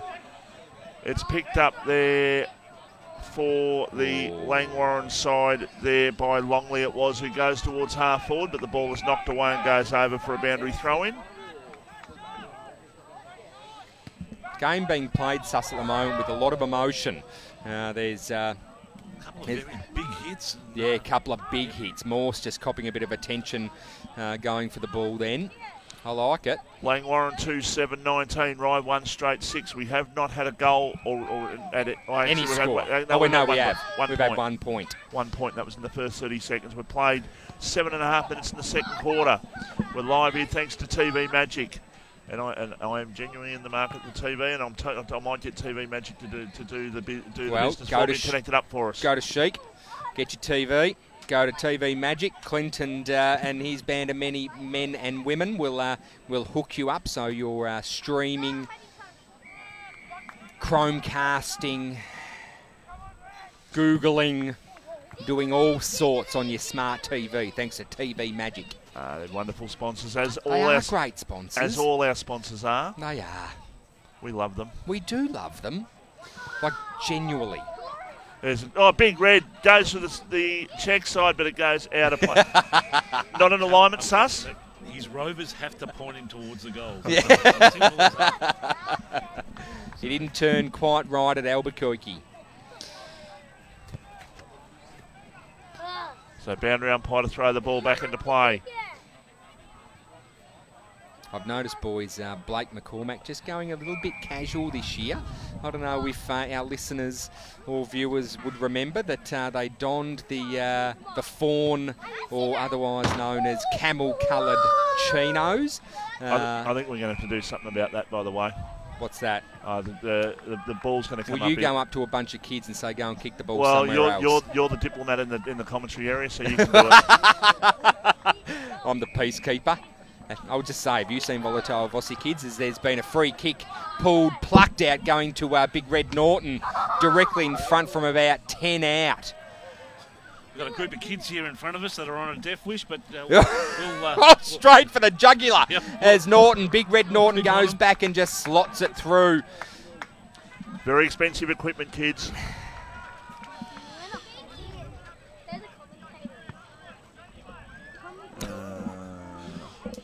So Matt Norton kicks his first goal, Big Red. Langwarrin 3-7-25, Rye 1 straight 6. Almost 10 minutes into the second quarter. We're live here thanks to TV Magic. So this is where the game could be busted open here, folks. Normally it's a third quarter, but geez, I'm sneaking if we've got 10 shots to 1 at the moment. Absolutely, Rye need to answer back straight away. Patterson runs through the centre and goes long with a spiral towards full forward. Going back and taking the mark there on this occasion is the player in Strickland for Rye. Strickland's been good early. Also, beautiful kick out of defence. That's Barber with the ball. He goes in short. They can turn around here and they're trying to get the ball going forward. That's Dormer back on. The Dormer mouse went in short, but not a good kick there at all. This is a quarter where Langwarrin really turned it on against Seaford way back in round 1. So Rye better be beware here. Sorry, just Vossi, just a correction. That was Dylan Allen for Rye. Looking to wield around, find a player, not Dormer. So kick comes in towards centre half forward, but going up there and taking an easy mark there for Rye. They can switch out towards the broadcast side. McIndoe they're looking for. He's up against 2. He's in trouble here, McIndoe. He's out of the contest now. His mate arrives very, very late. Still a chance here for Rye to get the ball out of trouble if they can just get that final kick. Now they get the ball out towards, Mitch Cuthbert, who knocks the ball away from his opponent there in Geordie Captain. The ball goes over the line for a boundary throw-in. Another fantastic match-up there is Mitch and Geordie. Thanks, Vossi. Boundary umpire throws the ball back into play. Big Red used his bulk to get the opponent out of the way. It's a free kick, says umpire Rowan David. It's a free kick going to go here to Rye for holding the man. Geez, Oscar Whitty there just backing his aggression there against Big Red Norton. Here's a chance. Now they've gone into the corridor. Now they can go with the long kick here by Robbins. He tries to go with a big kick. It just slews off the side a little bit. It's going to be let out here, and Langwarrin should be able to clear from defensive 50. They knocked the ball about 20 metres and got it out of trouble. Now Rye looking to come back inside that attacking 50. A short pass. Dropped an absolute pie there. Tom Hughes. Absolute, should have taken that one. Would have had a shot from probably 40 metres, but not to be. And Langwarrin will hold the... In fact, there's a free kick. I was going to say hold the ball up, but the umpire's given a free kick. So Rye will have a shot at goal. And they're going to get a 50-metre penalty, so this is going to be a certain goal. Absolutely, going to Tom Hughes. I didn't see the 50-metre penalty there, Vossi, but Tom Hughes just casually walks up and says, "We are back." 3-7-25 plays 2 straight 12. You are listening and watching RPPFM, the voice of Peninsula football. Do you have TV antenna or reception issues? Need to wall mount your TV or want extra TV or data points? Then call TV Magic, Frankston and the Peninsula. Call Clint for a free quote on 0484 395 555. TV Magic, we make all your TV problems disappear. A station sponsor. And right on cue there is TV Magic. As the ball comes back to the centre, Williams No, Williams out at the moment. He's on the bench. Been a free kick paid in the centre, going to Langwarrin. I think they've got to put Big Williams back on the Ryan Williams back on the ground and put him down there to help captain out, because he's a big body. Free kick has gone to Peach. And if you can get the ball down to him, then all of a sudden he's going to create a matchup problem. There's a free kick to Ryan, actually. Yeah, did you see what that was for, Sus? No, I didn't. So Whitty goes towards Oh, that's how good that man is. By Kirkwood, gets the hand pass, he threw it. He threw it to the umpire. Kirkus is saying I hand passed it. I think you're right, Kirkus. I think you're right too. That was beautiful. That on a string, as you said, Sus. Now that is nothing else. Like, he's had calf problems this year, Adam Kirkwood.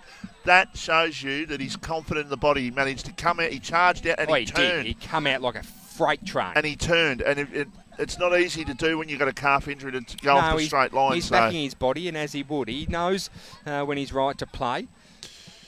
Yeah, and they're hanging in there at the moment. They're 13 points down at the moment on the scoreboard. Langwarrin 3-7, Rye 2 straight. Ray White, Frankston scoreboard. And Langwarrin have got a mark in the forward pocket. Tough kick. As the sun begins to be overshadowed by, the shadows really starting to take shape here at Lloyd Park as the ball has gone through for a behind. Do you need a hand there, Vossi? I'm fine, thanks, Sus. What's the shadows doing again? No, the shadows are overtaking. The sun's going down. Come on, short pass, get with it. It's starting to take the shadows are shaping, or they take shape. Shift shapers. As the ball's wrapped up in Langwarrin's attacking 50. About 10 out, almost really hard up against that near side point post to the pavilion here at Lloyd Park. Tapped one decisively by Red Norton, only to go to a Rye Rover. Quick to move it on is Langy. Quick kick out of that contest. Sees the ball. Big numbers, Sus, you're right. So Rye looking to clear. They go down towards defensive 50. Sorry, Michael. I didn't have I had my back to you. I didn't see what you were doing. No, that's okay. So just having a sip of water. Yeah, no, just keeping healthy. The lights are on here at Lloyd Park. And the lights are beginning to take over here too, short pass. Oh, the shadows. Yeah. Shadows in your closet later, I tell you. Well, stay tuned. You might learn a thing. Not even Max is going to be able to help you.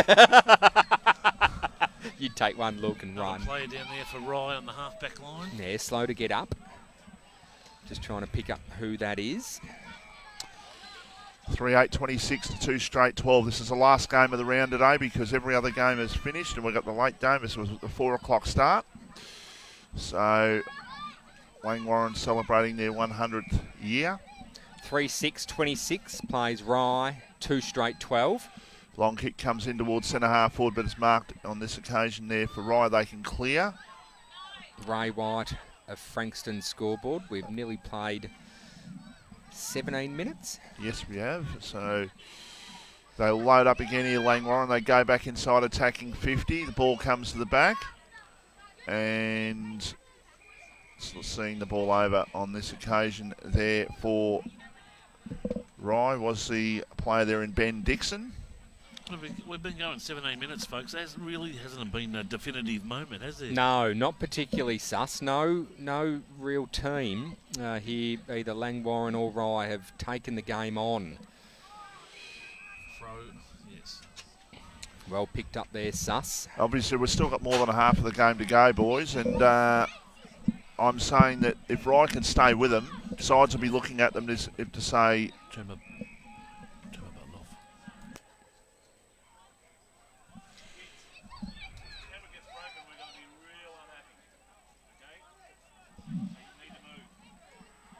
Ball in wing position. If Rye can stay with Langwarrin for most of the game and maybe even get a victory, I've got to speak at both ends of the possibility. But so other sides will be looking at this to see how they can break Langwarrin down because Rye at the moment that's a mark. Fantastic mark taken inside. No, a clear mark. And they're holding the top side well there at the moment, although they're going to go 19 points down after this kick. And it's Sakho and Giraffe, I believe, who's got the ball. No, I think it's Baggers. Oh, it is Baggers. It is Baggers.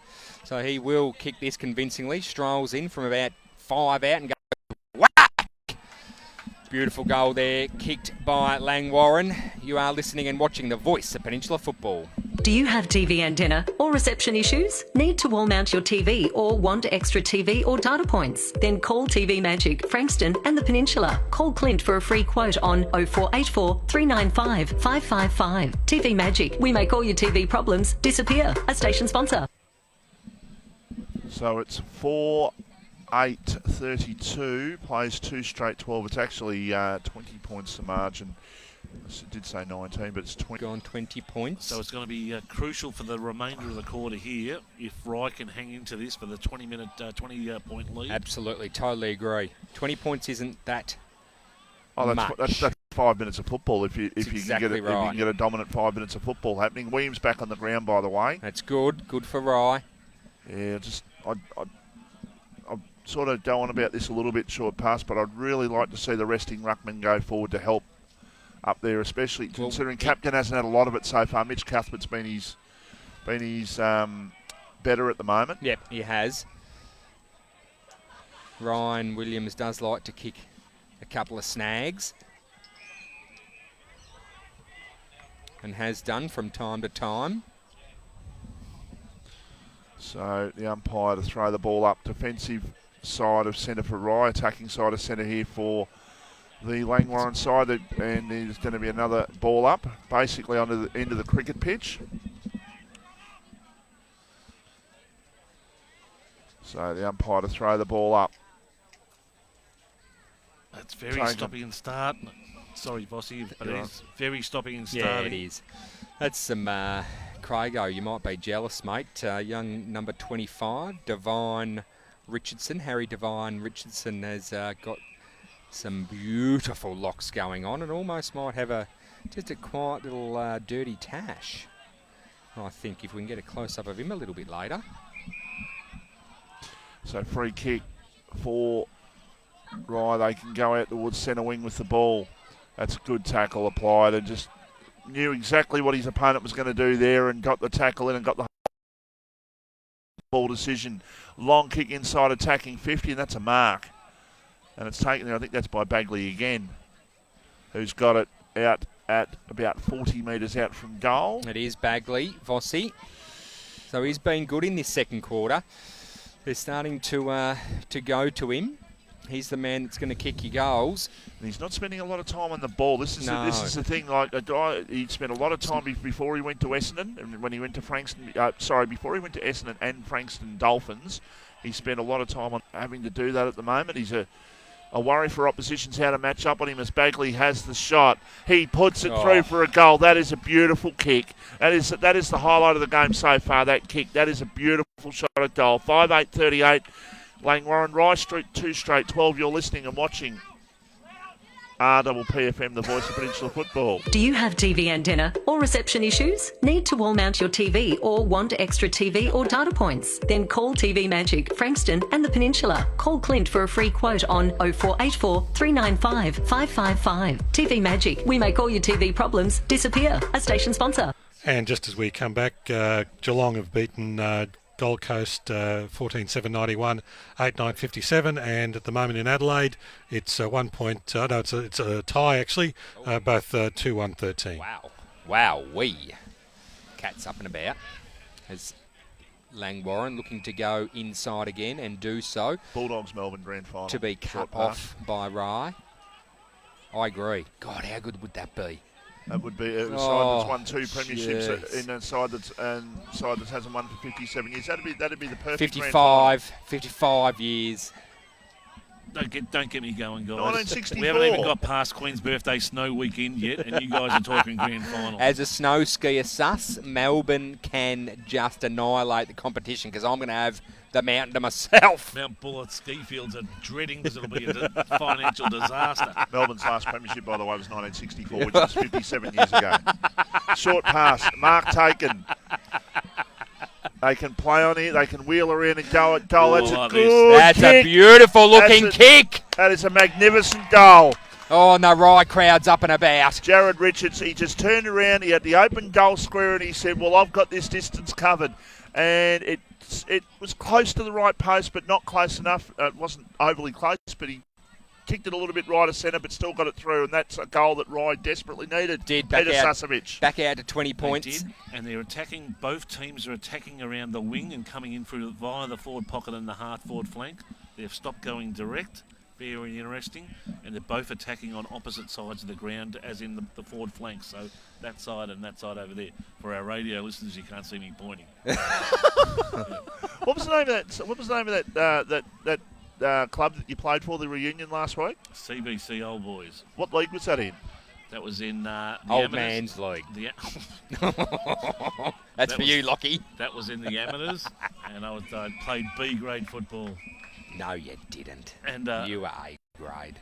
Oh, that was old Zabs when I played there. So Oh, we won't go there. jeez. Here's the name dropping on the unit today. Beautiful. Let's get back to it, boys. Ball's on the half-forward flank here, and it's being thrown in. Beautiful throw of the conveyance there. Knocked down by Norton, taken here for the Langwarrin side by Andrew Arthur. A high kick inside attacking 50. Going back, but no mark taken. The players just didn't know what was coming there. They had to just go for the contest. A quick kick by Jacobenko towards full forward. The Rye side looking to get the ball out of trouble. They still might. They will get the ball back and go in short, and the mark has been taken at defensive 50. I'm really liking Sus, their defensive game at the moment, Rye. They're not taking... they're taking plenty of risk coming out of defensive 50, and it's paying off. And I think it's catching Langwarrin by surprise, I think. They've got an extra man down right on the back line, the full back line, and that's just creating the loose man. And Langer getting a bit confused, I feel. Oh, great Here's switch on here. Barber, he can go. He goes towards Kirkwood. The big man sticks the big mid, getting around Adam Kirkwood there. That is a good mark. He nearly went the handball. He did nearly go to the handball. That was good. That was good by Kirkwood because he had the big body in the way, and the Langwarrin defender had no hope. Kirkwood, this will test the car. 40 out, has the shot, and he just misses. Right. Just slid a little bit off the boot. I reckon that just might be a little bit dewy, that ball right now. Yeah, I reckon you're right. It's probably a little bit of a heavy ball, but I don't know if he backed himself from that distance, Vossi. He was looking out for the handball. He had to kick it at the end of the day, and I think he just asked a bit much of the old calves there and just pushing it, resulting in just a minor score. 5-8-38, plays 3-1-19. Peach, there just, in fact, he got the ball down, and now the long kick towards the centre wing. It's taken by Herdman. Great second effort. Great tackle, dropping the ball. I love a second effort. He ducked his head. And he deserved to get it paid against him. Man. Absolutely. They've lifted here, right? Yeah, they have. They got the crowd into it. Says Louis Barber taking the free kick there. Great second effort. Kirkwood up in the contest. Couldn't take the mark ball on the ground, and Richard seeing Dolby over the line there for a boundary throw. In 27 minutes in the second quarter, Langwarrin have kicked 3 goals.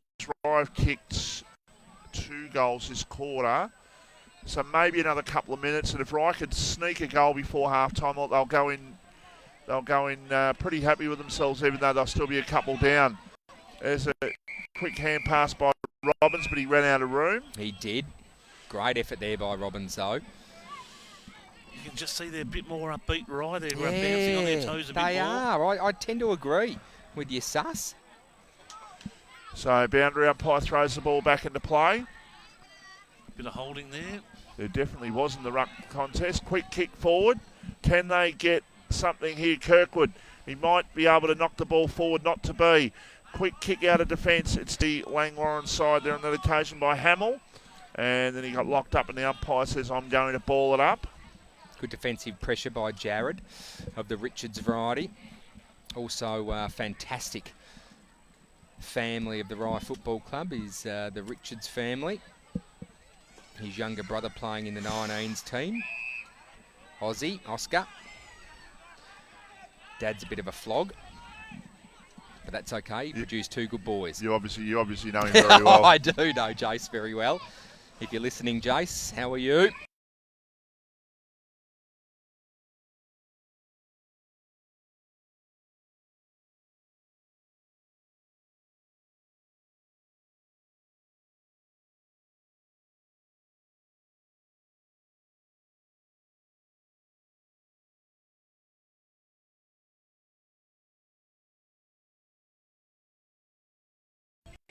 What a great achievement. Wouldn't they love to get him a goal today in his special day? Being the latest life member of the Langwarrin Football Club. Here's an opportunity. They can get the ball here right. They go towards full thought. That's a goal. That is really, really good. They work the ball in. And the player kicking the goal is Tom Hughes, who's kicking his second goal. And that's the goal that Rye needed just before half-time. Absolutely it is. And it all started with that man, your man, Joel Capkin, just going back. Sorry, Jared Capkin just going back. Geordie. Starts with J, Bossy. Well, I haven't got a team sheet in front of me, so I'm working under just severe sort of circumstances. But that's okay. Rye back on the board. Hasn't been updated. No, the scoreboard as well. So 4 straight, 25. No, 4-1 it's actually. Oh, 4-1 it is too. Because Kirkwood missed a shot before. Can they sneak another one here, Rye? No. So a couple of seconds to go, they scored that late goal. So they'll feel good about themselves going into half-time. They're in this game, right? They can just get a little bit more ball in that 50 and get maybe Kirkwood involved, get Geordie Capkin involved. But at half-time here in the match today, it's Langwarrin 5-8-38, Rye 4-1-25. And that is on the Ray White of Frankston scoreboard. Just before we go to a break, Suss, I get the feeling that that Rye would have liked to have gone that game for that quarter go just a little bit longer, because they had all the momentum there in that late in that second quarter. They'll be spewing that half-time siren went. Just look at the demeanour of both huddles. You got Langwarrin pointing the finger at each other. They just have it, and they're giving high five. No high fives. They're doing a bit of fist pumping and all that, which is really good. They look really up. They're going to walk through the huddle. Just a little bit of intimidation as Langwarrin go off the ground. Kirk is leading the boys in.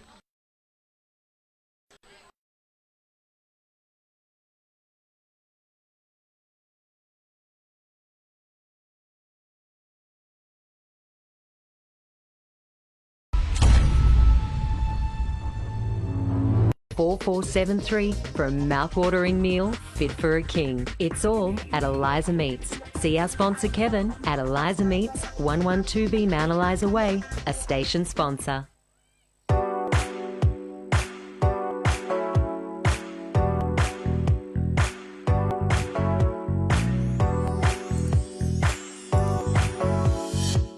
You have TV antenna or reception issues? Need to wall mount your TV or want export to TV Magic, Frankston and Peninsula? TV Magic are your local TV and antenna specialists. We look after everything. TV, home theatre, satellite, plus all electrical work. Visit us at tvmagic.com.au or contact Clint for a free quote on 0484 395 555.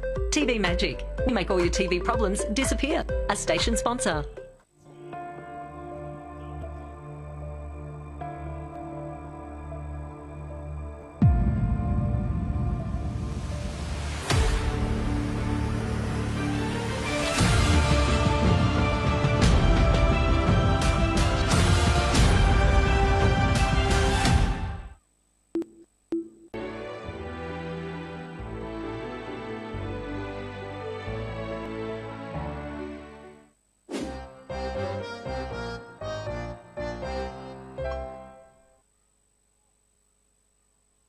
Brighton Auto is your Bayside and Peninsula automotive one-stop shop. This all-in-one award-winning Mitsubishi, MG and SsangYong dealership is also offering Holden certified parts and service. They have a huge range of new, demo and used vehicles plus factory-trained service technicians.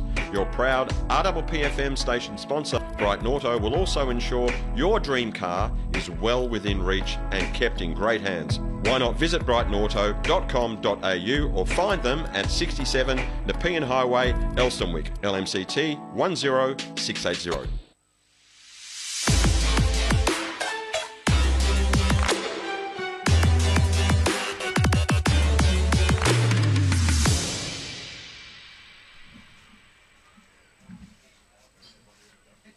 And welcome back, everybody, to our coverage, the RPPFM TV Magic Match of the Day from Langwarrin, where the sun is slowly going down for the day, as eloquently described by Vossi in that second quarter. Shadows. Yeah, the shadows were doing something. But boys, just a short pass. When you made that comment at the start of the coverage today, we spoke about it on the Footy Show this morning about respect the game. Yes. And it's an important message to get across to everybody that's watching and listening that a lot of hard work goes into putting these games on. It's the volunteers, it's the teams, it's the coaches, it's the club executives, and of course the fans as well. So please behave responsibly and respect the game. And for our listeners, Craigo, rightfully pointed out to me by the Mayor of Mornington, Michael Voss, the pacifier, I probably was a little bit harsh. However, I feel really strongly that we're trying to achieve something together. The Southern Umpires Association as well as AFL Southeast have come out and said we need numbers desperately, and when you got people like that are talking to umpires like that, it makes it incredibly difficult. My brother was umpiring the goals in that game too. Was he really? Okay.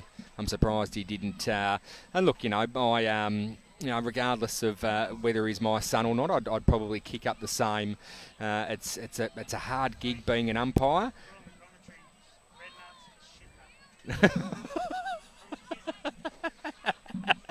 As he walks off with about 8 beers.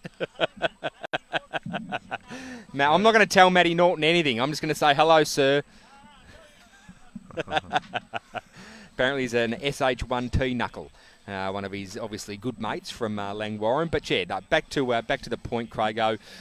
We are trying to achieve the one goal here, and it's to bring back respect in our great game. And it starts at local football. You've got kids around the fence, they're playing kick to kick. If you want to act like a flog, then perhaps maybe don't play. We need more umpires, we need more officiators, and the only way to do it is to put a positive message out there that you can earn a bit of cash as well as stay fit and be part of a really great organisation. So I'll just jump in. Thanks, and, Sus. So we've had an incident up there at wherever the game was. Yep. He's been the player has been reported. Yes. Let it go until he fronts his case. Yep. And then we might ask the club what their opinion is. I like that. So let the natural process run its place. Yep. And it's the only process we've got at the moment.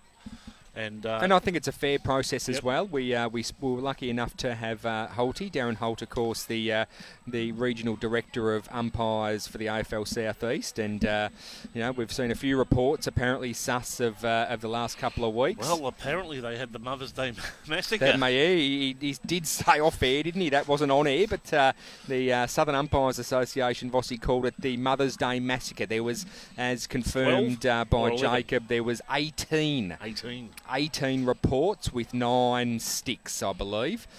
So, of course, what I mean by 9 sticks is there was 9 that have been actually reported and suspended as a result of their report. And that's it. I suppose the message to the umpires as well has obviously been over the last week or two that if you're going to cop it, then you've got this little thing in your pocket. Yep. And it's called a report book. Exactly right. Use it. Yep, exactly right. And in saying that, Sus, too, rather than being wholeheartedly negative, as I said on the Topun Football Show a couple of weeks ago, he was the umpires have been highly commended for the work they've been doing as well. So it's not all negative. There's a lot of positive in there, and players are getting on board our Respect initiative. Craigo, did you go through the full-time scores at all? He did, but we were having a lot of feedback from the Rye huddle at quarter time. So if you can bring us through the scores, the final scores. Is that Vossi? Vossi's going to take it through. Who do I say? I'm not sure. Yeah, Vossi's poised and good to go, and that's thanks to. I wasn't sure whether he finished his donuts yet. How many donuts are in there, Sus? 8. There's 3 now. Did you have one? No, I didn't. Around the grounds, thanks to Soul Heart. 24-14, 158. Mornington beat Crib Point 19-64. Hastings 12-24, 96. Oh boy. Oh, boy. Pearcedale 9963. Somerville 18-13 121. Devon Meadows 10-6 66. That's a good win for Chelsea Somerville. 25-12 162. Tyab 5-13 43. Seaford 13-14 92. Coringal 7-9 51. And in Division 1... I've got those scores if you like, Vossi. Go for it, Craig. Bond Beach 17-15 117. Pines 4-4 28. Frankston Bombers 17-12 114. Sorrento 12-12 84. Oh, the Bombers are back. Frankston YCW 16-15 111. Rosebud 6-6 42. I tipped the Bombers this morning. Struth. Red Hill 15-15 105. Edithvale Aspendale 13-6 84. I got that one out finally. So did you. And Mount Eliza 7-13 55. Dramana 5-9 39. As the mayor just pats himself on the back for that one. Dramana got rolled by. Wow. Yep. By who? Mount Eliza. Mount Eliza. Yes. Yeah. Look, we all went. I think we all went for Mount Eliza this morning, didn't we? Yeah, we're just looking at how the year's topping up. We're coming up to the halfway mark. With round 8 next week. Round 8. Yes, in Division 1. Yep. And geez, it's starting to slowly sort itself out. I thought that was Jason Ackermanis that walked past. An absolute dead ringer for Jason Ackermanis. Just walked past us. Acker, maybe down at Lloyd Park. Not Alexandra, as I said. Plenty of room for spaceships to land down here.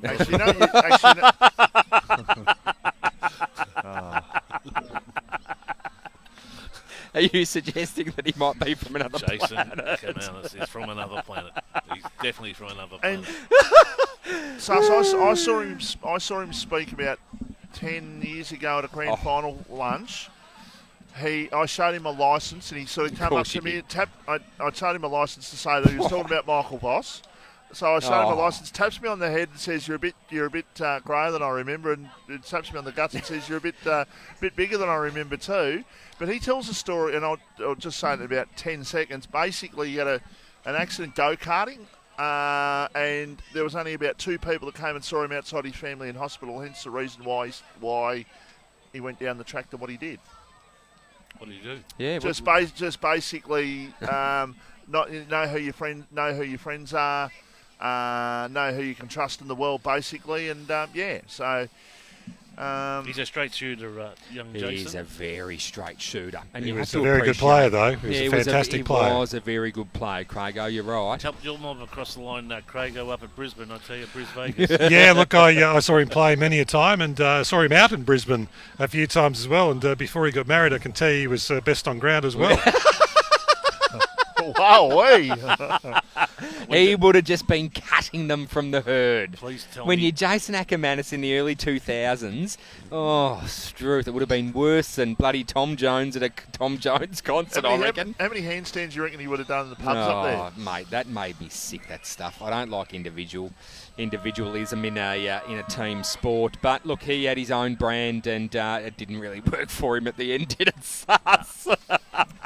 He went on to try different forms of media, but of course, young Jace, I know you're listening, mate, Jason Ackermanis, wherever you are, it didn't really work for you at the end of the day. He might be a gymnastics coach or something with the handstands that he was presenting. Maybe a couple of lily pads short of a bond there. Yeah.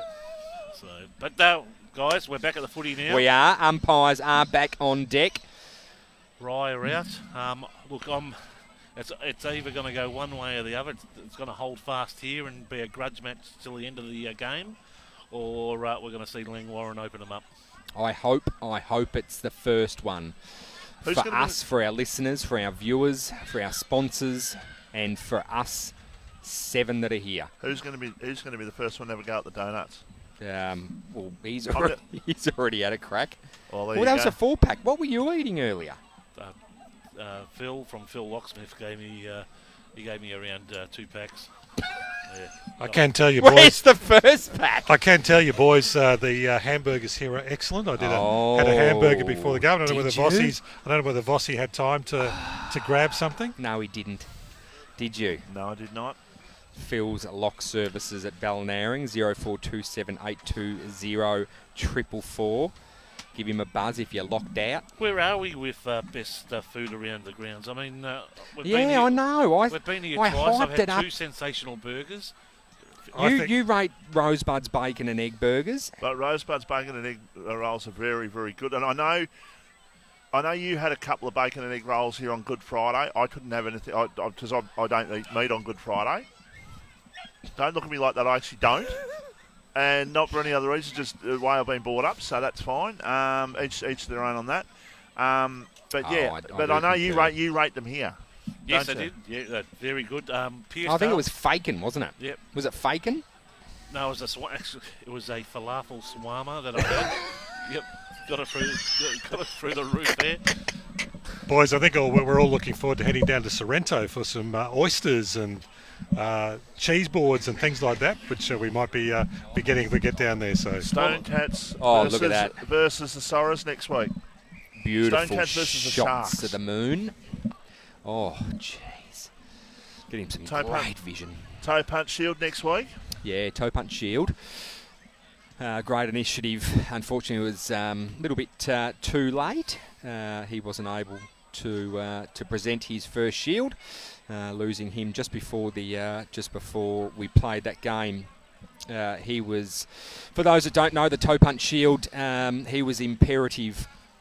Pardon? Palliative? You're talking palliative? No, he's imperative in that sorry. Div 1, Div 2 competition, getting that on board. And I've had a chat to in the latter months to Sean Connell, the Chief Operating Officer of AFL Southeast. I'm not sure if that's his title these days, but anyway, we'll run with that. That Andrew was Towie, of course, was the thorn in the side. He believed in a 2-division competition, Sus, as you well and truly know. 2 best sides. Exactly right, and it's to him we thank and we celebrate his life during that game, which is the Toe Punch Shield between Sorrento and YCW Stone Cats. 2 words. It is 2 words. It is 2 words. Fantastic, and we'll have with that it'll be a very exciting match, Michael. I'm tipping it will be very close. I'm trying to think the amount of time Sus has called me Michael. I think that might mean I'm in trouble. I know, I think it does. Terse. 3rd quarter, premiership quarter here, folks. That is. And the lights taking over here. Shadows have disappeared. The shadows have disappeared between, I don't know what. Well, just saying that, the shadows, there's more people here, which would mean more shadows. So the crowd has built since the half-time. The crowd break. has built. I was going to say that at half time, actually. The big crowd, I'll tell you, there's a big crowd at Mornington today, too. Okay. I went past Mornington, and I can tell you there was a lot of cars there for that one. Mornington had a big win in that game, in case you're wondering. But pack flies. So here's an opportunity now for Langwarrin to clear, and they go down the line towards centre wing. Could have got it and gone there, Herdman. As it is, the ball is hand passed off. And a quick kick.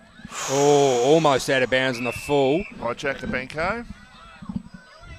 Just coming off the foot of Zach Andrew Arthur and him, resulting in him flying over the fence, Superman style. But isn't this a magnificent scene, though? Like, you got cars, football's been back for 2 months, basically, but football's well and truly back. The people are out enjoying it. And local football's a winner because AFL crowds aren't going, but local football crowds are. Absolutely. It's a different message at local level, I believe, as Rye have been paid a free kick here. Quick to move the ball on was Divine Richardson. He goes inbound, only to be cut off by Langwarrin. Quick to move it on, entering forward again. Great mark taken, quick to play on. I'm telling you what the difference between is Langwarrin and Rye. It is just those small 1%ers. Yep. They've got a mark here at the forward pocket here, Langwarrin. Zach Andrew Arthur. And Jacobenko was the one that was quick to move it on, finding his teammate. Going for the Boonana rather than the drop punt. Bit cocky there. Either, he slotted it through. And that's the quarter-time break. We played 2 minutes of the 3rd quarter and the siren has gone. I think maybe try the enter key on the on the lap of top, not the button for the siren. I know all's well that ends well, but Blake McCormack and Josh Beard, how do you reckon they'd react to that, like, basically cocky effort at goal there when you consider you're 15 metres out, slight angle? If he hadn't have kicked it, I think you would have seen both coaches run out there and drag him off, but he kicked it, so who cares how he kicked it. Went through for a goal. 44 plays goal. 25. Bit of holding there. That's holding the ball. They're trying to work the ball 40 Langwarrin, and they got it to attacking 50, but the umpire says I'm going to ball it up. The lights really beginning to take over now. Like 5-8-38, Rye 4-1-25, 6-8-44 in actual fact to 4-1-25. It's dropped about 15 degrees, I reckon. She's sitting on -8. Feels like. Trust me, I know what it's like to be cut. It was 2 degrees this morning, short pass. Yeah, I don't doubt that. If you heard, not that you really care, but there was every chance to take the hog out, but I chose against. Now they're off to the races here, right? They charge through the centre. They go towards Kirkwood, who takes the mark. It was a low effort. He had to sort of bend down the calves just there. Gives Mitch Cuthbert a bit of howdy do as he goes kick past. At goal, bounces in the square. It in. bounces just off target. Unlucky there for Rye. The player who had the shot there on this occasion was the player in Matt Wiley. They can go out towards half-back now to Langwarrin. They go up towards Parker on centre wing, who takes the mark.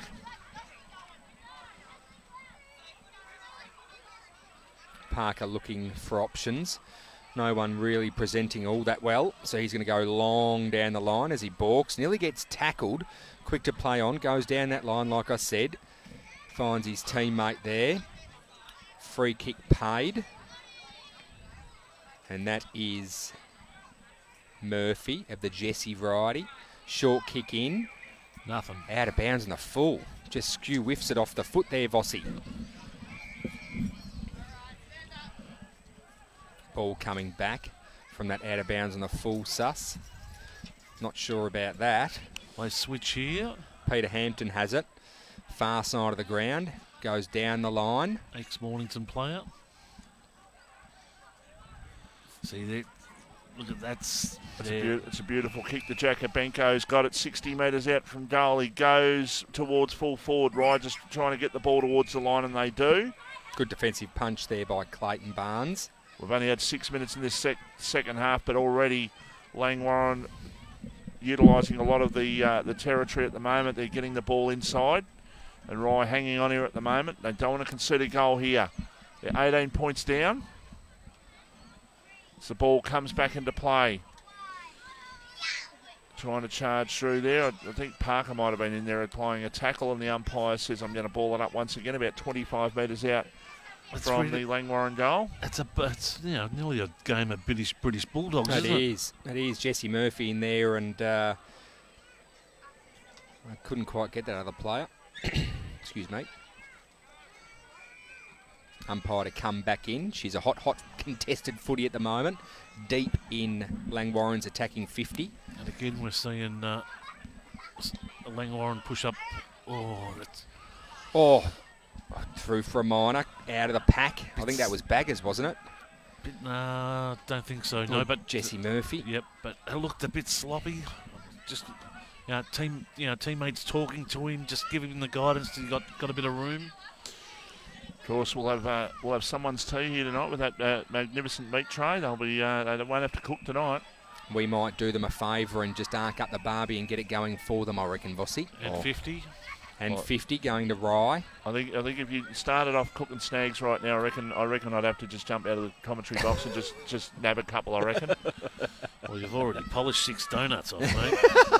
It's stopping you now. Oh, wow. How's that rug going? It's keeping his bonds warm. We're at centre half forward here. Umpire balls up. It's very, very hard work here for Rye at the moment. They've just got to try and hit the scoreboard. They are at the top of their goal square, but the Langwarrin side will clear once again. Well, they do go around in towards the right forward pocket, and the back pocket, I should say, and the umpire has paid a mark. The confidence of Mitch Cuthbert there, just going across the face of goals. Wasn't happy with what was on this wing, so decided to change angles and go over to the other wing. That's just the confidence that he has as a backman. Right, okay. So, kick goes down the line, but out of bounds in the full. Aside from a couple of really classy goals, this game hasn't reached great heights at the moment. No, it hasn't. We said it earlier in the second quarter that both teams just struggling to take the game on, really, and that's I mean, it's a positive for the game in itself, isn't it? Both teams playing great attacking football and defensive football. So when you have that, a team really struggles to hit their straps. As there's been a free kick, looks like being plucked out to go Langwarrin's way. Short kick finds Harkness. Harkness looking to go inbound a little bit. Finds Jakobenko. No, they're not. Jakobenko, quick to go down the line. Finds his teammate. There is a nudge in the back. Going to Nick Strickland. Can't do that. Just tunneled under the ball. Oh, poor kick. They can get it and go here, Langwarrin. They go to centre half forward. One-on-one contest. There might have been a bit of holding there. I think Murphy might have been the one doing the holding at the back there. The umpire said no free kick, and the ball reballed up 40 metres out from the Langwarrin goal, who lead by 19 points in the match of the day. Good defensive tackle applied by Barnes. As Langwarrin return the favour. Great pressure.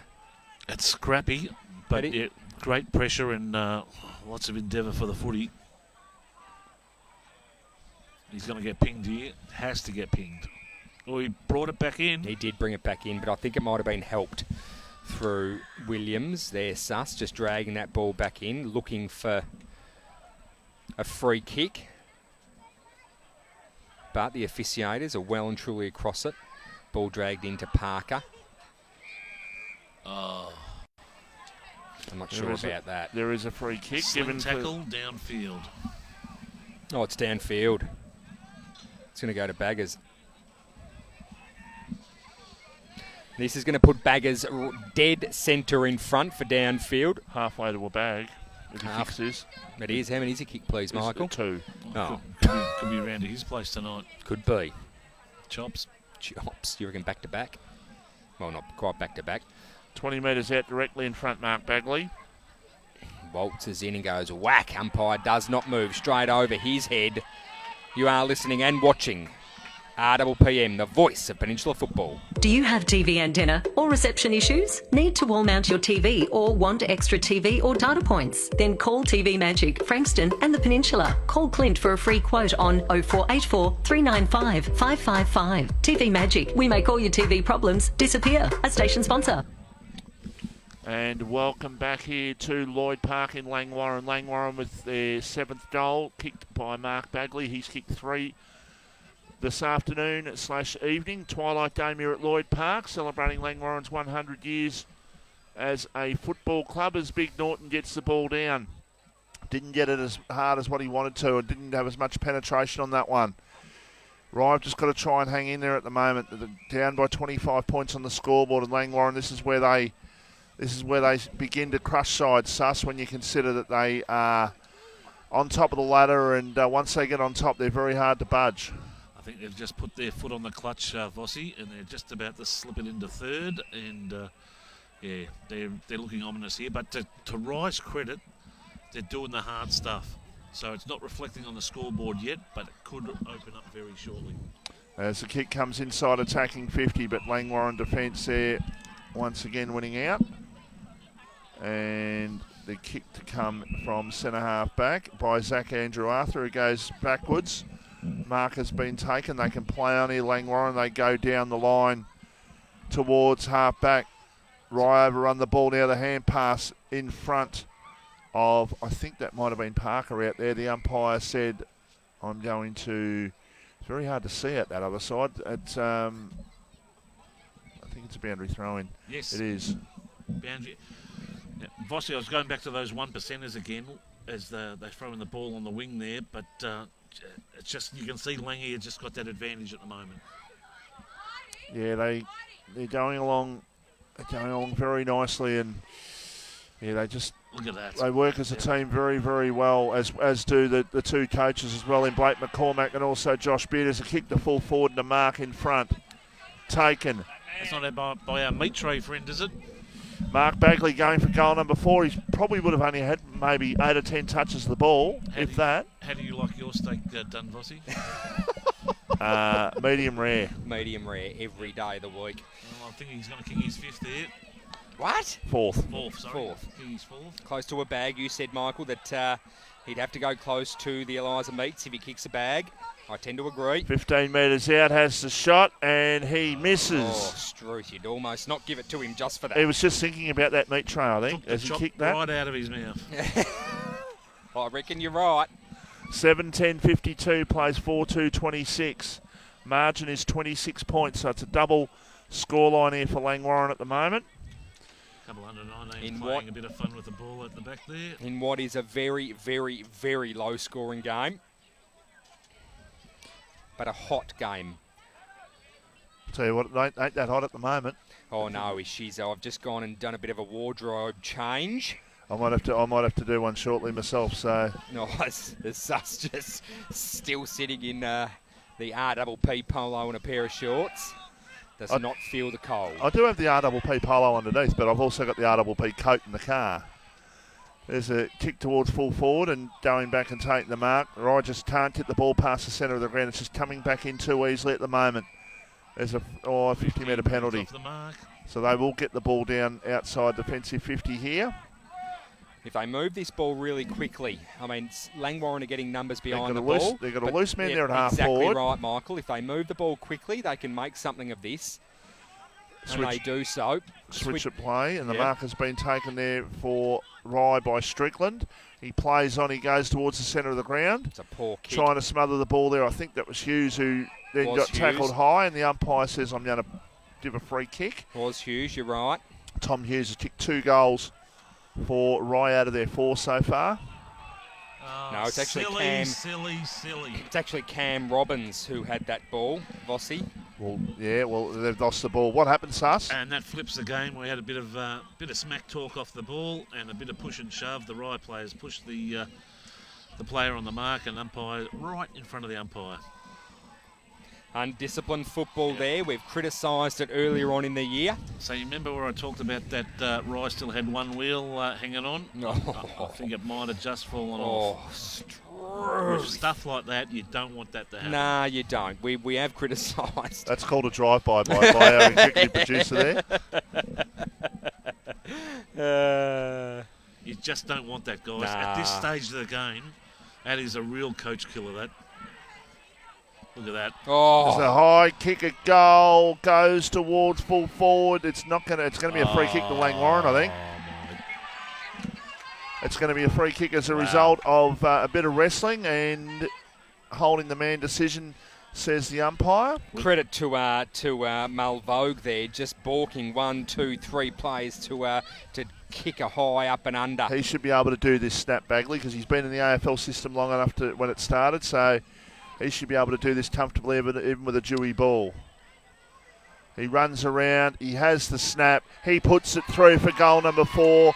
Goal number 8 for Langwarrin. They're charging away with this game. 8-10-58, Rye 4-2-26.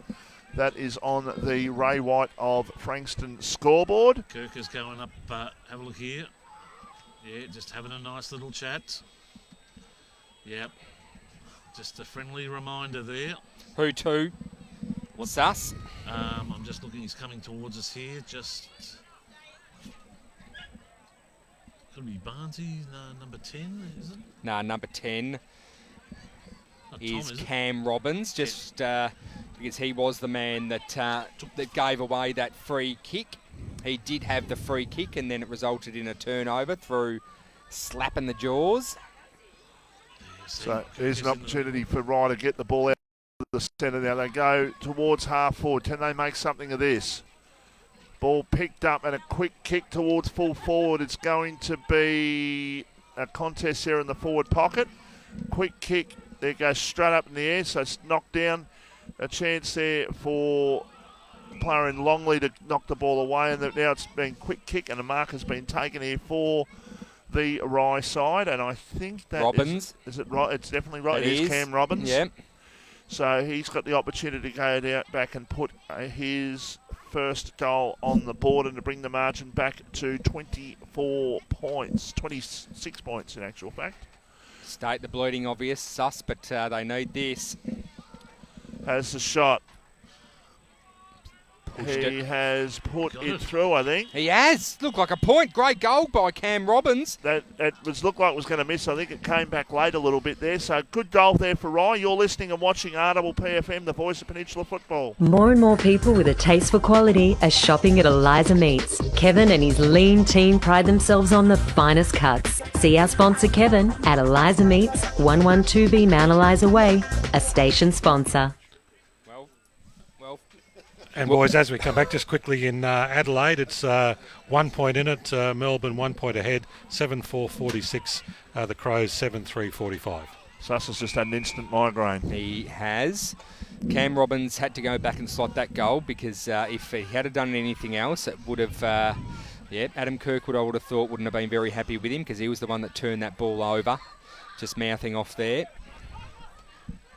There's a hand pass which was smothered. Good pressure there by Rye just to sort of force the ball back in their direction. Murphy got the hand pass off to Peach. It goes to the quick kick towards half forward. Did Kirkwood just pull up a little bit suspicious there, Sus? Yeah, he looked a bit, but he's playing on the half-back line, which is interesting. Well, he's injected himself to on the ball. He's gone to clearances.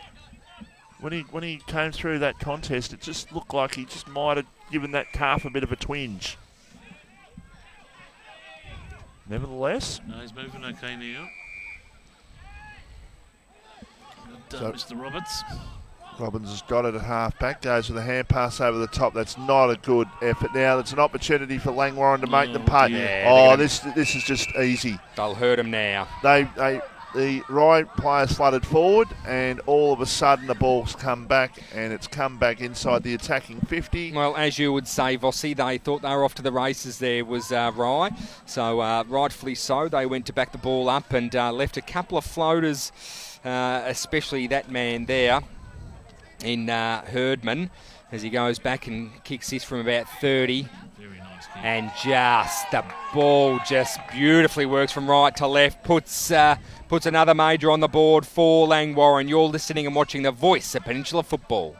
At Solarheart, we're proud to be leading Australia's solar charge, helping smart Aussies make a real difference to the planet, cutting their energy bills and connecting them to their smart energy future. Get smart. Get Solarheart. As a player, those goals really hurt. Yeah, that's two. I mean, they got one back, but they're definitely two unrequired goals. They're the goals that turn competitions generally on their head. Rye need to answer back right now. It was a kick to half forward, but the Langwarrin side will get the ball through Patterson, and there they go with a high kick towards centre half forward. Going back 1-on-2 contest there, ball knocked away. A chance there for Churcher, I think it is. It goes with the kick towards the forward pocket area. He was looking there for Bagley, off the hands of the pack. Bagley just trying to stab one through, got smothered, and the umpire says I'm going to ball it up about 40 metres out from goal. Langwarrin 9-10-64, Rye 5-2-32. We've played 21 and a half minutes in the third quarter. We're live here at Lloyd Park thanks to TV Magic. It's a quick kick. Zach Andrew Arthur, very quick kick. What's the umpire doing? He's given a free kick to Rye. Has for holding. Tell you what, you could say that people are here at the football. They're not sitting in their cars. There's a lot of people here. Absolutely, and they're very vocal. How many people around the boundary line would be Bendigo Bank members? 60%. 60%, fantastic. Because they're great supporters of local football. There's going to be a large number of Bendigo Bank supporters around here at the moment. I have a good mate of mine trying to ring me. I'm on the air. Sorry, I couldn't answer. very popular this time of night, Ball Vossi. thrown in on the half-forward flank there for Langwarrin as Rye trying to clear and moving around, but there is not one player south. That's the hand pass to get loose. Now the long Exactly kick come right. towards the centre wing. No mark taken. Ball on the ground. It's just a little bit hard to pick up over there in more ways than one. Pick up. Overlapping man, wrong direction. There was a spare right player down, and he's unpicked now.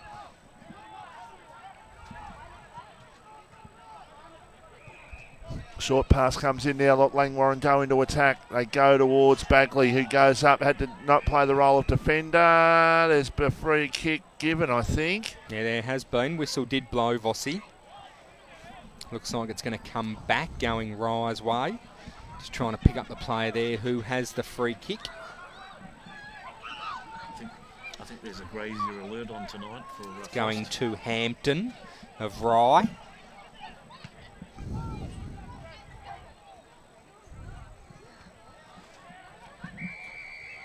The ball beating Adam Kirkwood over the line. He's injected himself into this game, not happy to just sit up forward or on the half flank. So he's pushing up forward just to try and get a bit of movement down the ground. As mentioned, the ball has gone out of bounds. Umpire to throw it back in, right in front of the scoreboard, thanks to Ray White of Frankston. Quick kick out of that pack.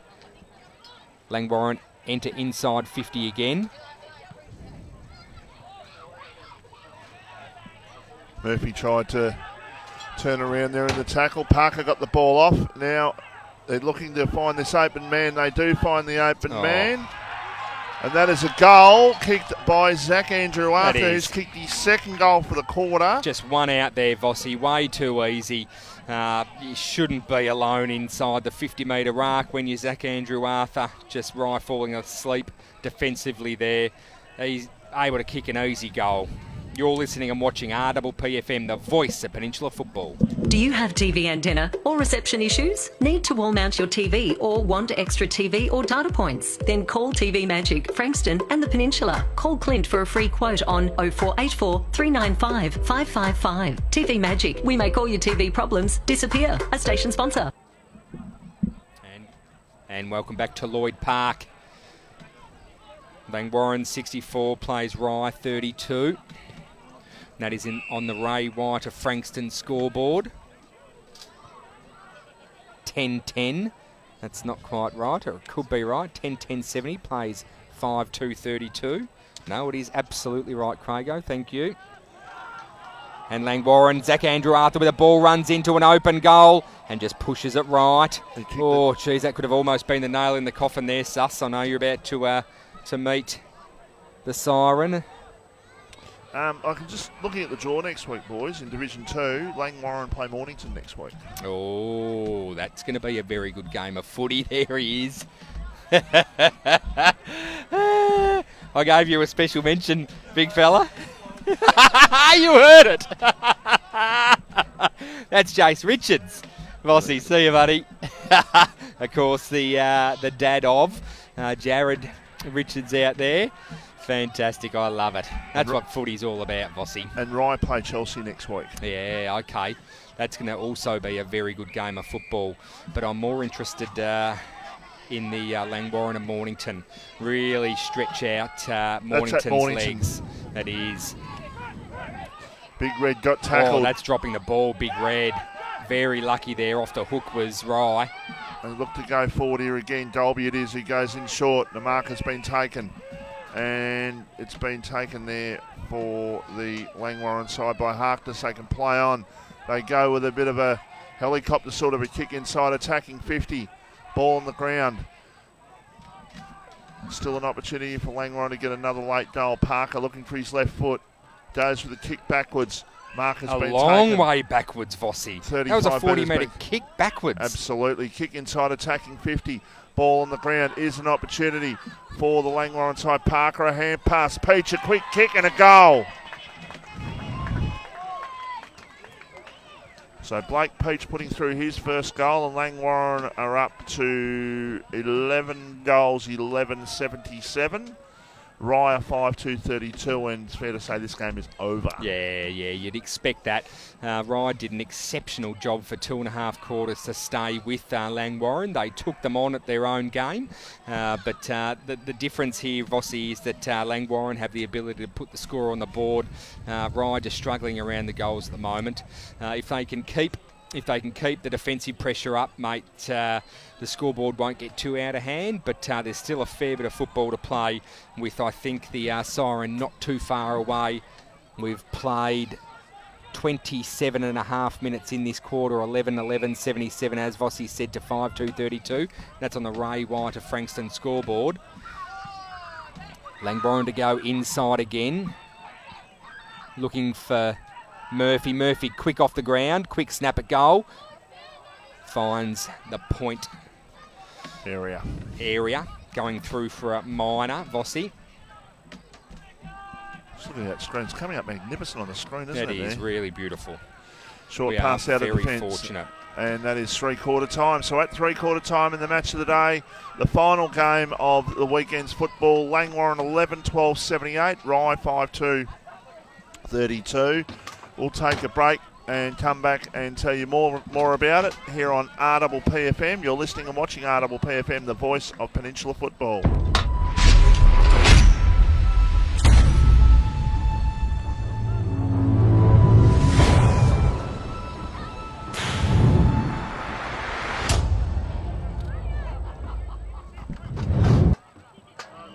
There's a quiet revolution happening on the rooftops of Australia. And at Solar Heart, we're proud to be leading the charge. One home, one family, one solar panel at a time, helping smart Aussies make a real difference to the planet, cutting their energy bills and connecting them to their smart energy future. Get smart, get Solar Heart. More and more people with a taste for quality are shopping at Eliza Meats. Kevin and his lean team pride themselves on the finest cuts, from juicy steaks and roasts to high-grade mince and sausages. And Eliza Meats are the gourmet specialists. Inquire about Eliza Meats Spit Hire. Phone 9787 4473 for a mouth-watering meal fit for a king. It's all at Eliza Meats. See our sponsor Kevin at Eliza Meats, 112B Mount Eliza Way, a station sponsor.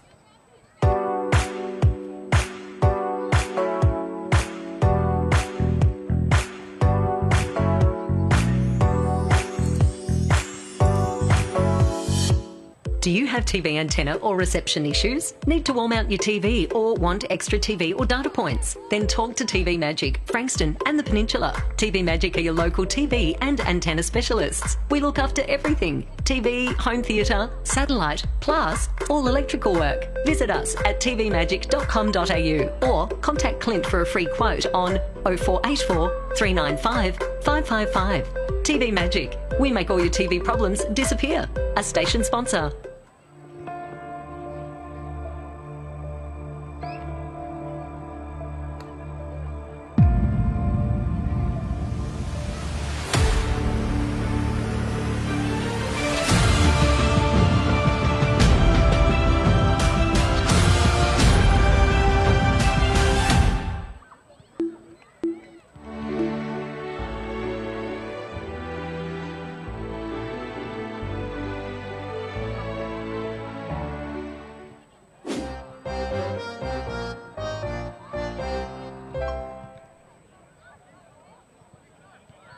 Brighton Auto is your Bayside and Peninsula automotive one-stop shop. This all-in-one award-winning Mitsubishi, MG and SsangYong dealership is also offering Holden certified parts and service. They have a huge range of new, demo and used vehicles, plus factory-trained service technicians. Your proud RPPFM station sponsor, Brighton Auto, will also ensure your dream car is well within reach and kept in great hands.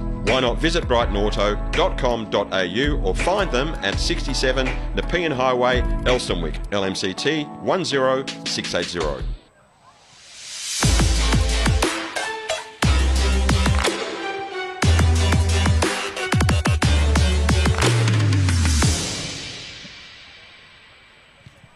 And as we welcome you back, it's the TV Magic match of the day from now a dark Lloyd Park in Langwarrin, where the lights have taken full effect, and short past half-time in Adelaide, 8-4-52 apiece in the game between the Crows and the Demons. Wow, that's a good result for the Crows, Craigo, as we're just getting some fantastic scenes, some vision coming to you from the Langwarrin huddle. We just, if you are able to be in front of a device, we've just Zach Andrew Arthur getting some attention.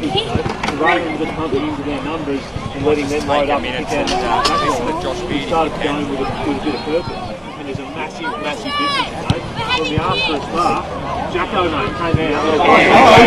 First eight minutes of order. He just presented at the ball carrier, didn't he? He gave an easy out, short 45. Okay, it's a side pace. He just gave the next level where we didn't have to blaze away. So if our movement in that forward half isn't active and aggressive at the ball carrier, we don't have those easy outlets. So we make sure, as a forward line, we're working really hard to give us those kicks. When they're not on, slow it down, be patient, wait for something to open up, mate. The style they play, so they want us to run with people put in inside their back and crack. It's hard to maintain for 4 quarters when the opposition gradually kicks more goals, isn't it? Okay, so nothing changes. We make sure we don't get ahead of ourselves. We exit out the back, we hold our focus, we give the mids the space to work in. Then when we get the opportunity, okay, let's pile some on. That's on our terms, boys. Keeping it up.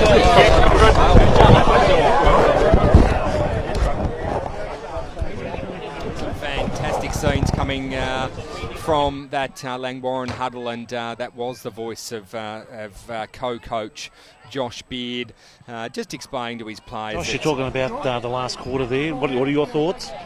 Oh, well, the last 15 minutes of that quarter, I think we were able to open it up a little bit. The games have been played on Rye's terms, a little bit on the inside, so the boys were a bit more patient, kept some space, and we got it to the outside. Note your plans for the rest of the quarter, the last quarter here? Nothing changes, mate. Our work rate's really high. Our boys are all fit and solid, so we're hoping to run the game out. But the longer it goes, we're hoping to obviously impact the scoreboard. That's the biggest thing. No, that's great. Thanks for joining us. No worries, thank you. An absolute great friend of RPP, his co-coach Josh Beard. Thanks for that, Sus, and lucky Phil getting some fantastic vision and an interview at 3/4 time. The stage is set for a fantastic quarter of football, which is the last quarter. That was the premiership quarter, Vossi, as you just polishing off a hot dog there, half your luck, darling. I hope you've got dinner going when I get home, because I'm just fading away as just waiting for the last of the crowd to disperse. All the players are in their position as the umpire holds the ball aloft. Max will get fed better than you tonight. Yeah, he probably bloody will too. Take it away, Michael. Start of the last quarter. It is Langwarrin up by 46 points as... we thank Josh Beard, I suppose, for his time too, because that always easy when you're winning. But Josh, as you said, a great friend of RPP. There's a hand pass over the top looking for a Joe the Goose, but not to be. The ball goes out towards the boundary line. Given the low-scoring game, Sush, you wouldn't expect...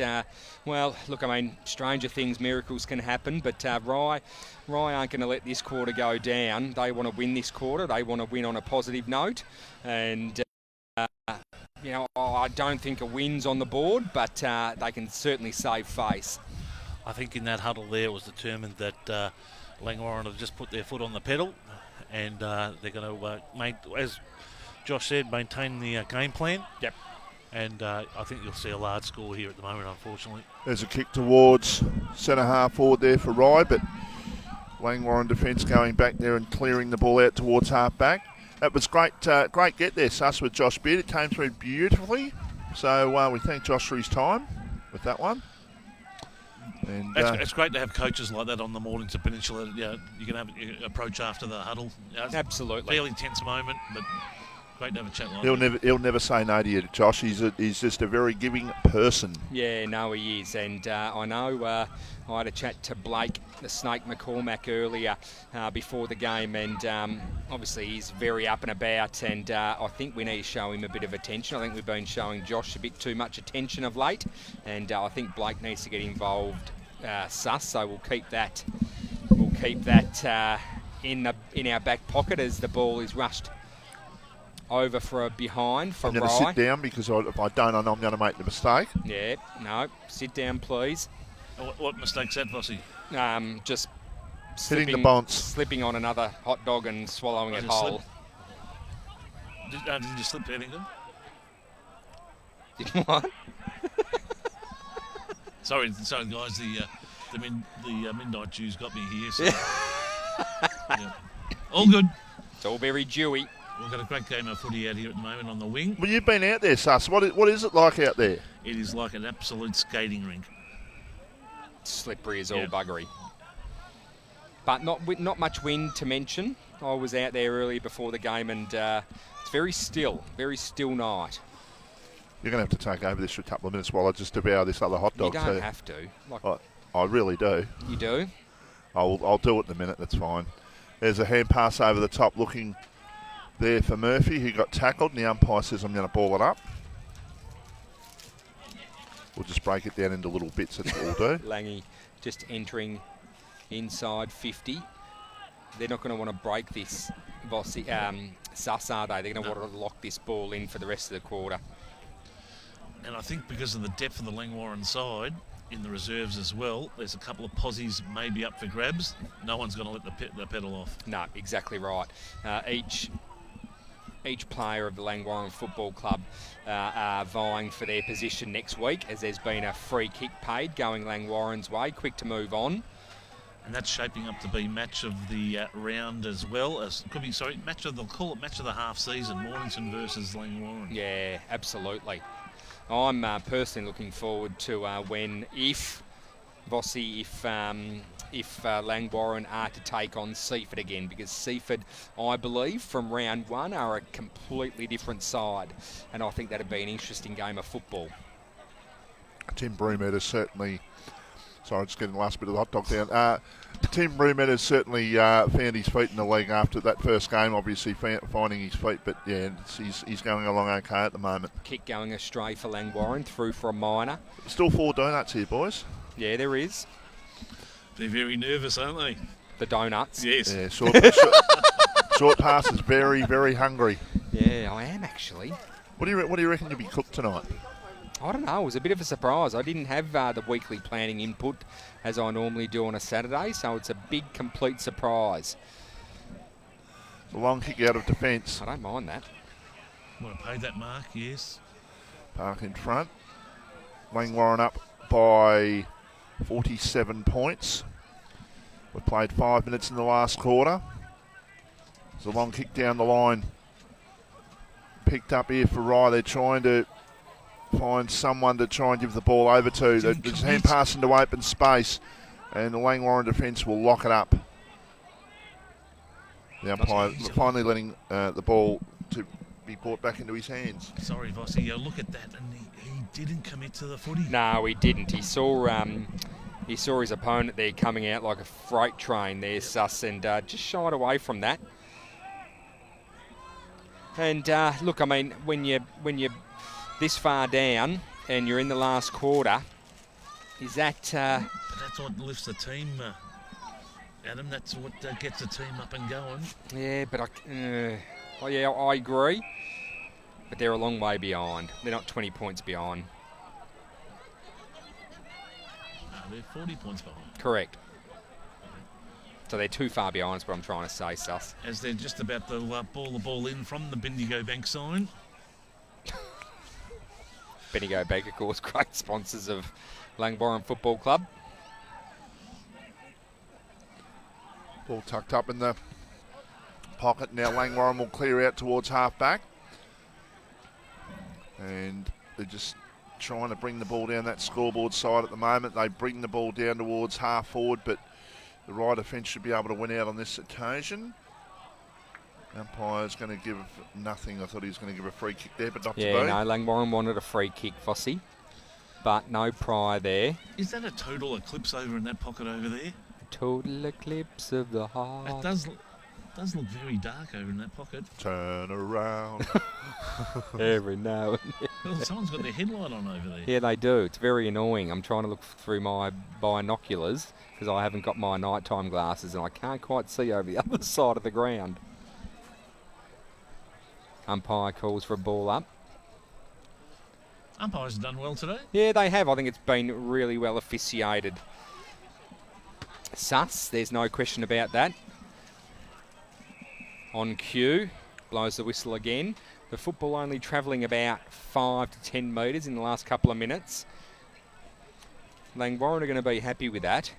They're going to take this quarter as almost a rest quarter, although Josh Beard has said that he wants to put the pedal to the metal.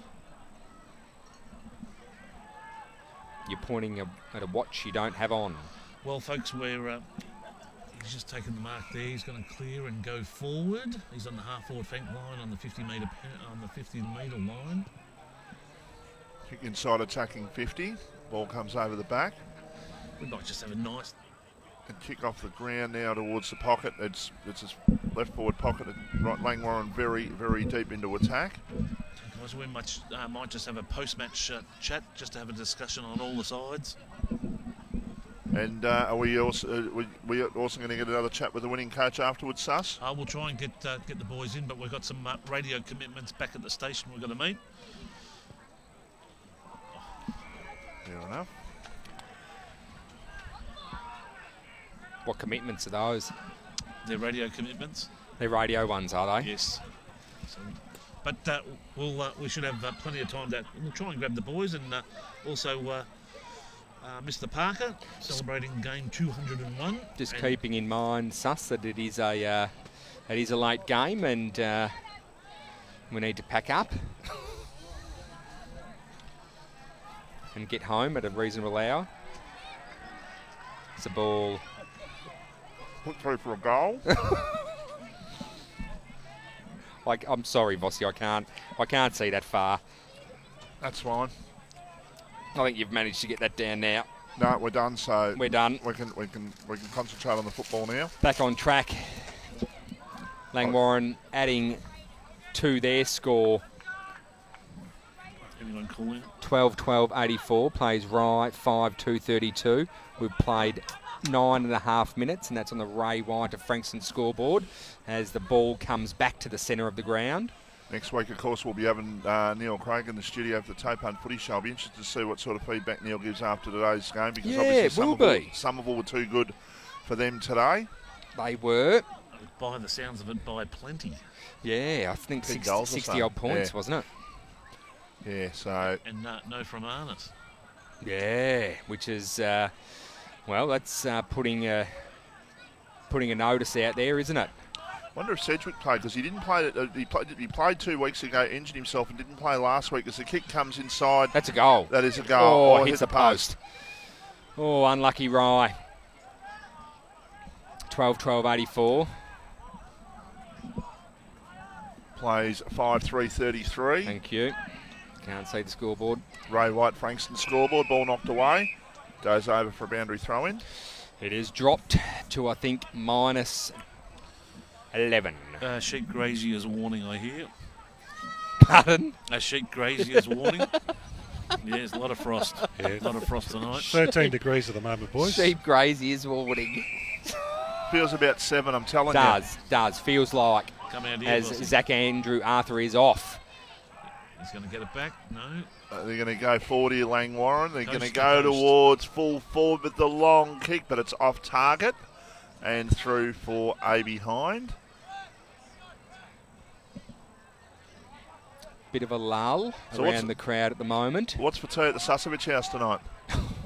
We there, are we? No, I'm just asking a question.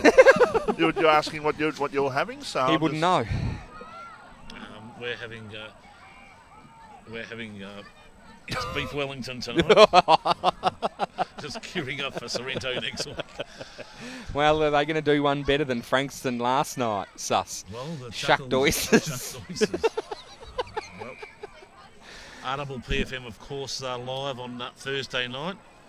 We're going up to the big match, Frankston versus Richmond under the big lights. There's another goal scored there to Langy.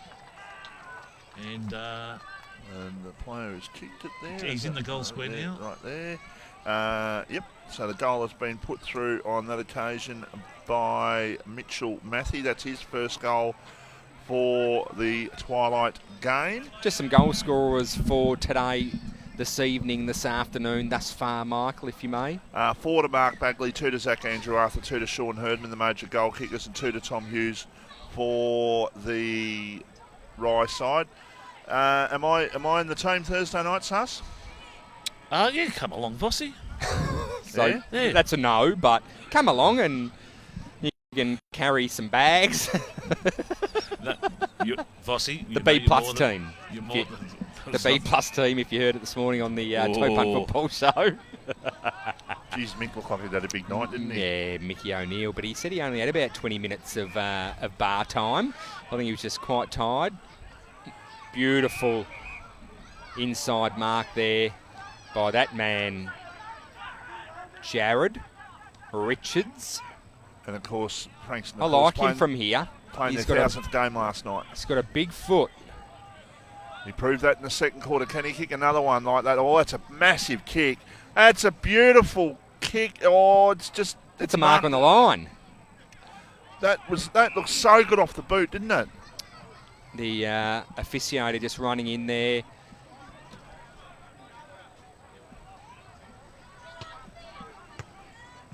As he wields around. He's put it through. Your boy and Capkin. You're listening and watching RPPFM, the voice of Peninsula Football. Do you have TV antenna or reception issues? Need to wall mount your TV or want extra TV or data points? Then call TV Magic, Frankston and the Peninsula. Call Clint for a free quote on 0484 395 555. TV Magic, we make all your TV problems disappear. A station sponsor. Everyone wants a little bit of VFL at the moment, don't they? The Frankston Dolphins are flying at the moment, although they got beaten up by Footscray last night. Still a big crowd there, 2,500 we reckon. Yeah, well, you said this morning on the Toe Punt Football Show that it was probably the biggest crowd that's been held there for quite some time, which is good. Good for VFL. Long kick towards half forward. Right, with that goal by Captain just before, making sure that they are breaking the duck in this last quarter. And viewer numbers last night, Sus, were very good, I believe. Yes, very exciting on Vimeo. So streaming VFL on RPPFM's really great with the vision and the sound. And we picked up around 3,500 people watching the match, which is great when we're competing against the likes of Richmond and Brisbane. So really good. Speaking of big things happening, down at Mornington today, Jacko's kicked 11. Oh, fair income. Nice bag of 11 goals. Absolutely. He's been quiet. Well, that's a suitcase, isn't it? And, 11 goals. Guess who's come in second? North. Perry Lewis. Oh, Perry Lewis Smith. I thought you were going to say your son kicked a couple. No, he's out, injured. Out. Were you not there this morning? I don't recall that being mentioned this morning. That might have been when I was yawning at one stage. Might have been. I had to poke you with a big stick just to make sure you're still with us. Looking forward to next week, obviously. We're not broadcasting the game, or we're at Sereno next week, but Mornington playing Langwarrin. Will it be Mitch Cuthbert, do you reckon, that'll get Jackson Calder? Or Smythe. Yeah, okay. So, obviously, Somerville have got the perfect matchup for him in Rowe. I think Mitch would have to get the job on Jacko Calder. There's a quick kick towards full forward. There's a mark taken there for Ryan defence. Great defensive mark. There might have been a bit of a push there, but the umpire said no. There's a kick out towards Kirkwood. Now, Adam Kirkwood's getting around the ground, so I did say earlier that he might have pulled up a bit sore, but he's getting around the ground okay. Yeah, so he's moving well. His body must be feeling okay at the moment. He's had a history of sort of lower leg issues. As Church has got it for Langwarrin, goes towards the centre of the ground. The mark has been taken there by Zachary Andrew Arthur, who plays on, and he goes in short, and the mark has been taken by Jesse Murphy. Jesse Murphy's been good around and off the footy today, Vossi. He's been good. He hasn't kicked. Has he actually? I don't think he's kicked a goal yet, has he? He has not. He has not kicked a goal yet, so he's going to line up for his first. But he's been good off the football, I think. He's been able to take a defender out, and he's a welcome return back to this Langwarrin side. The team to beat for 2021, I believe, in Division 2 football, Sus. As Jesse Murphy goes back. Hasn't quite got the distance as it's punched through for a minor score. AFL update courtesy of Solar Heart. Thank you. Solar Heart. And if you don't want to know the score, please look away. Please look away. Adelaide are up by a goal. We're on the radio. I'm looking at our president down there. Oh. He's a Melbourne supporter after all. Adelaide up by a goal in the AFL. Why are you saying it with a smile? You don't want Adelaide. No, I am not saying it with a smile because that ruins my winners for the round. Oh, does it? This will be 4 out of 4 if Melbourne win this week. A lot of people would have tipped Richmond last night, you know. Rye with the ball inside their attacking 50. And even the more, ball's been brought to ground, Vossi, by Mitch Cuthbert. Even more would have claimed to tip Richmond after they kicked the first 3 goals of the game last night. Umpire to throw it back in.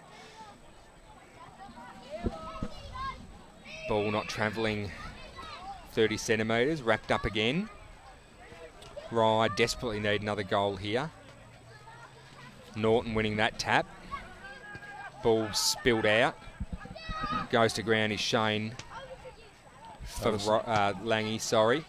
Quick handball.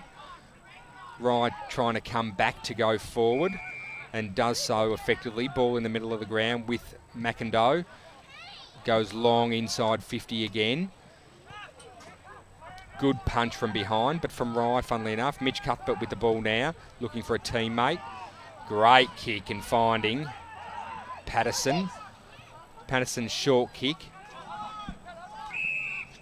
Langwarrin doing all the attacking at the moment. Fantastic ball movement along that wing. Kirkwood tried the bump there rather than the tackle, and he didn't stop his Langwarrin opponent there in getting the ball forward. So they get the ball at centre half back now to Rye. They go in short. Mark's been taken. It's been taken there, I think, by Richards, who goes in short. He's got a teammate in the centre of the ground. That was a Devine Richardson. Yeah, that should have been taken there. He's been good, has Harry Devine Richardson. We've got a decision to make for the Eliza Meets Best on ground. Yeah, I was just thinking about that. Sus. Hands go up in the air. Again, you're on radio. No one can see you. That's the whole idea of doing it. So I'm really unsure here. It's almost kind of Let's cook it up and eat it for ourselves. Yeah. We deserve it. I like number 2 for Langy, and that's Andrew Arthur. Yes, so he's done a fair bit. No, he has done a fair bit. I'd be interested to get Beardy's thoughts on who he thought was best on. Maybe we leave it to the coach's choice, Sus. Yes, that'd be good. Which means we do need to grab him at the end of the game if we're going to get his thoughts on who he thought was best on. I think you can almost sort of split hairs. Vossi will be talking to him after the game, hopefully. Unless the president. Oh, sorry, I can't use that word on radio.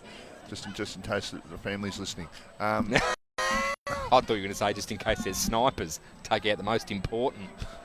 That's why I'm on the outside, guys. You guys are the most important. Oh, it's a very powerful car in the background, if you can hear that. I think we try and make up our decision now. So what we'll do is get the winning contestant. We'll call them. The contestant. Come on down. and as they're walking off, we'll present the meat tray just so we get it surefire. It's probably just sitting out, isn't it? Beautiful conditions for a meat tray tonight. It is. Yeah, sit around outside, fire on. Absolutely getting all through your hair, so you have to wash your hair with about 3 bottles of shampoo the next day. You realise smoke's very hard to get out of your hair? It really is. You want, when you've got a fire, you need your fire clothes. You don't want to be wearing anything that's going to stink it up. A very good English friend of mine, we went round to a mate's place years ago for New Year's Eve. And we're just sitting there listening to music. There's about 20 of us around there listening to music. Nice. Great night, and then all of a sudden he's shown the extra long on, and the smoke just went woof. Yeah. And do you reckon I couldn't get the smoke? I couldn't get rid of the smoke for about 2 days. Absolutely not. And I tell you, Vossi, if you live down south, there's tea tree abundance, and it is the worst wood to burn in an open fire because it smokes up a treat. So there's a tip for you, sports goers. Do not burn tea tree unless it's completely shaved of all its bark. As the ball goes out of bounds, umpire to throw it back in. 22 minutes into the last quarter, it's Langwarrin up by 54 points. We're going to have another strong win this afternoon, and just like I said earlier, I'm trying to think. I don't think they've had a real close game so far. They've beaten all comers. So, probably Somerville's about 4 goals, I think. It's been a free kick. Sorry, Vossi. It's been a free kick going to Big Red Norton out of that ruck contest. Gives off a handball. Long kick inside, attacking 50. Ball goes to the back. Jesse Murphy just letting. Well, he thought he was letting the ball go out. So There's a did quick I. snap at goal. That's a goal.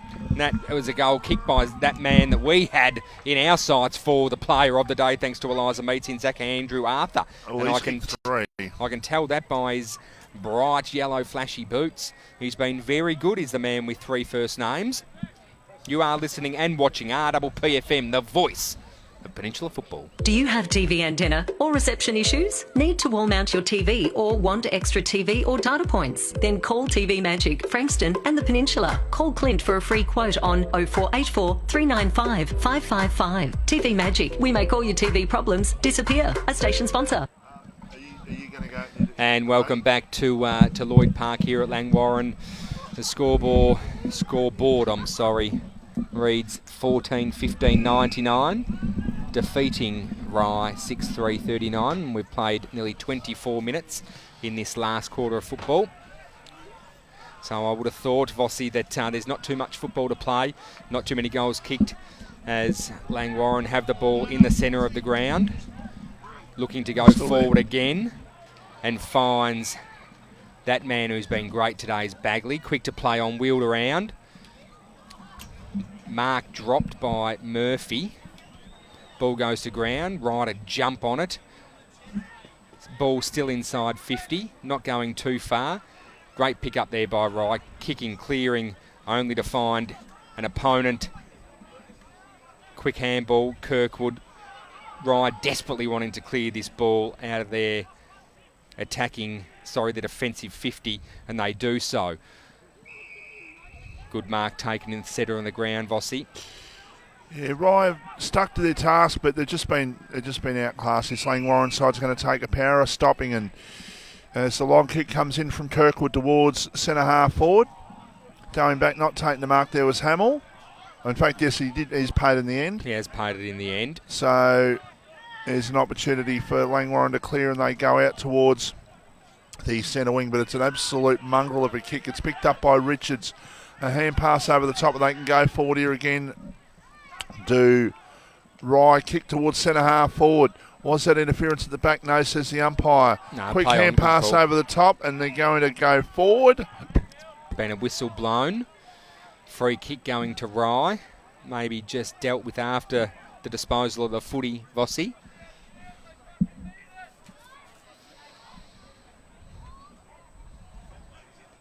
Yeah, the fat lady, mate. She, of course, Norm Whiteside, very happy man. I think, Norm, the fat lady was singing at the third quarter, mate, just quietly. I know as a president of a football club, you're puckering up right until the end as the meat tray is placed, thanks to Kevin Eliza Meats, right in front of Michael Voss. He's already eaten 6 donuts and 2 hot dogs. He'd licked the raw chicken off that roast chicken there, I reckon, sus. As Rye, an opportunity here for another goal from a set shot, just whacking that post hard through for a minor. So I'm assuming I'm presenting that as well, am I? Yeah, why not? You normally present the meat tray. That's fine.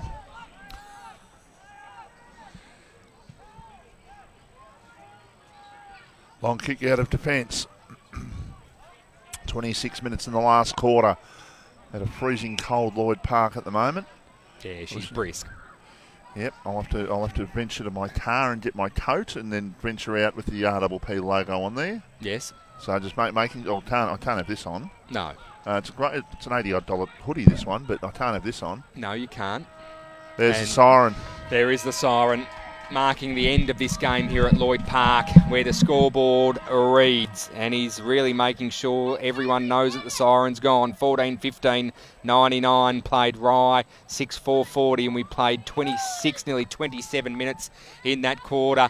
Langwarrin, another convincing win. We might take a short break and get ourselves organised for a couple of interviews out on the ground. Here's hoping you are listening and watching RPPFM, the voice of Peninsula football.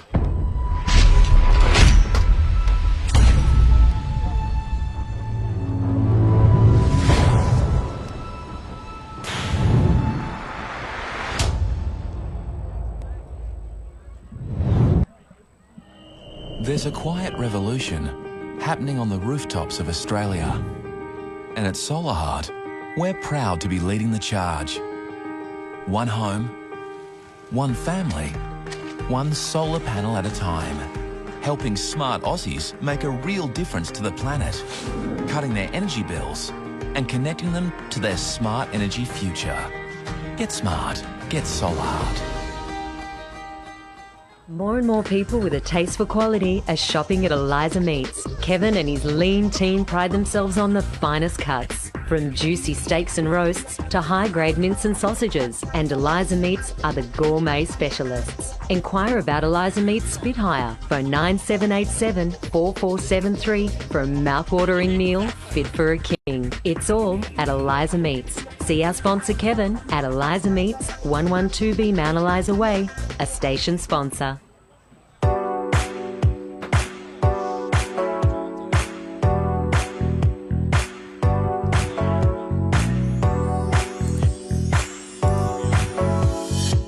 Do you have TV antenna or reception issues? Need to warm out your TV or want extra TV or data points? Then talk to TV Magic, Frankston and the Peninsula. TV Magic are your local TV and antenna specialists. We look after everything: TV, home theatre, satellite, plus all electrical work. Visit us at tvmagic.com.au or contact Clint for a free quote on 0484 395 555. TV Magic. We make all your TV problems disappear. A station sponsor.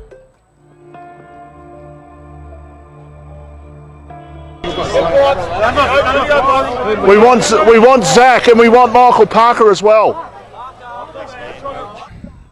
And welcome back to Lloyd Park, where we saw a victorious Langwarrin Football Club get the job done over Rye.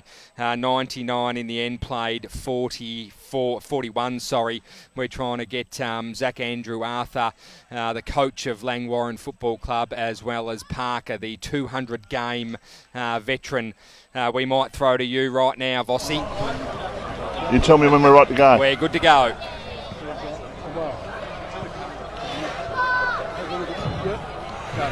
All right, so I'm with the meat tray winner, the Eliza Meats meat tray winner, Zach Andrew Arthur. And Zach, great win by your boys today. Yeah, it was pretty hard fought the first half. They were really going in hard, and then we made a few adjustments and came in pretty strong.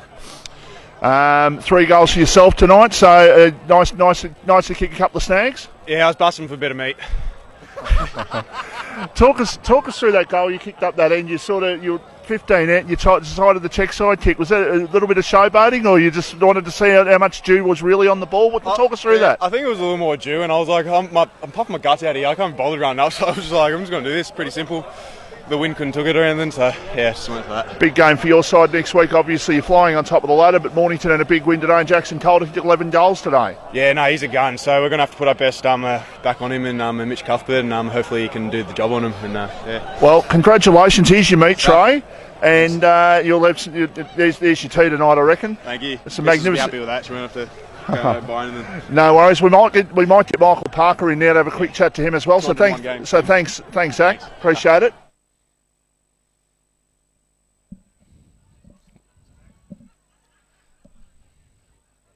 Newest life member of the Langwarrin Football Club in Michael Parker, and well, being a life member of a club myself, I know how much it means, but just tell us in your words how much this means to you being the latest life member of your club.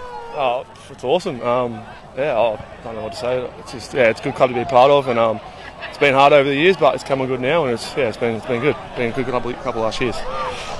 It's a good place to be around at the moment. The club's obviously going very, very nicely, and just basically the competitiveness of the side to try and get spots in this side at the moment is huge for your boys. Yeah, it's extremely hard. Extremely hard to get into the team, and then once you're in, it's if you're not performing, then you're straight out the door. There's about 14 or 15 other blokes that are pushing for every spot in the ground. So.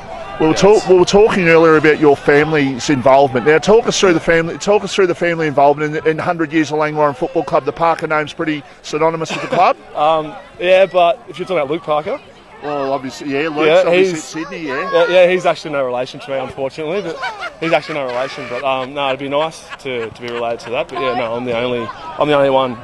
Only Parker from my family, direct family, but yeah, no. Well, there you go. Okay, there's a correction on that. So I've been thrown under the bus there, but that's all right. Look, congratulations on your life membership. Congratulations on how you're going and the team's going, and good luck next week. Thanks very much. Cheers. Thanks. We'll get Josh Beard in to have a... And Josh, Short Pass apparently said you look 12 years old now that you've had a shave. And talk us through it. Is it your missus who decided that, or did you decide it yourself? No, I decided it myself, mate. It's just boys had a function upstairs, a 100-year celebration, so I thought I'd do the right thing and tidy up a little bit. And what did you make of that today? Obviously, Rye pressed hard. They pressed hard in the first half, but you guys sort of wore them down in the end. But a 9-goal victory, still a bit to work on. Heaps to work on, mate. It's round 8 where we've got the luxury of working on things while we're winning, so we're in a great position, and we'll probably we'll look at the video, mate, and there's some notes we've taken. We'll go through and try and clean a few things up, but you got to give Rye a bit of credit too early on, particularly. We just couldn't shake them. Mark Bagley, another 4 goals. Didn't have a lot of the ball. It's great luxury for your side to have someone of his calibre playing a lot down in the forward line. Like, obviously you could play him on the ball, but it's a great luxury because he's a hard matchup. He is, mate, and he rolls through the middle most weeks. So I think having a healthy list, everyone available, and playing good footy. Our reserves, they're playing really good footy. They're undefeated as well. So our under-19s have lost 1 game. So the depth at the footy club, there's pressure for spots. There's everyone's up and about, and we're playing good footy.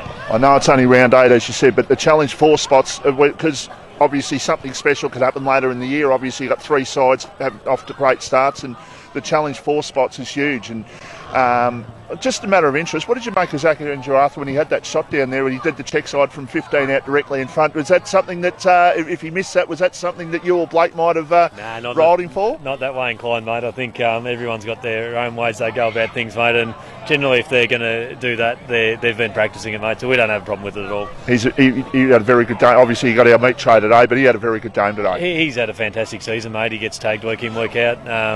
He's difficult to stop because he wins his own footy on the inside, so he's been great. He goes forward and kicks goals, and he's a wonderful fella to have at the footy club.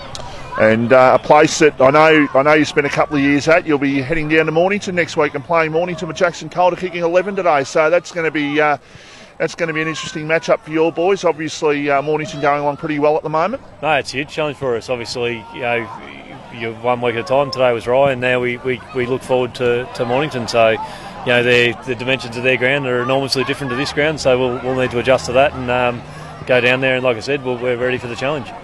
Josh, thanks very much for your time, and good luck next week. Much appreciated, guys. Thank you. Cheers, mate.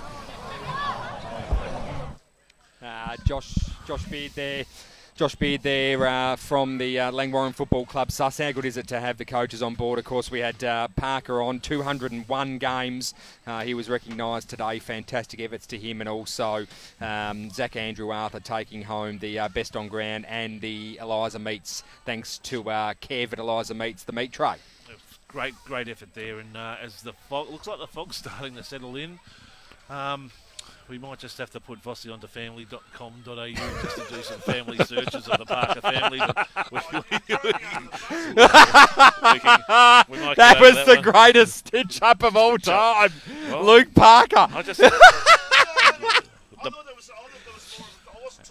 We'll put your cans on, mate. No one can hear you. No one can hear. Just it's all. All I said was the Parker family name was very synonymous around the Langwarrin. You stitched him up proper. I have a clear conscience.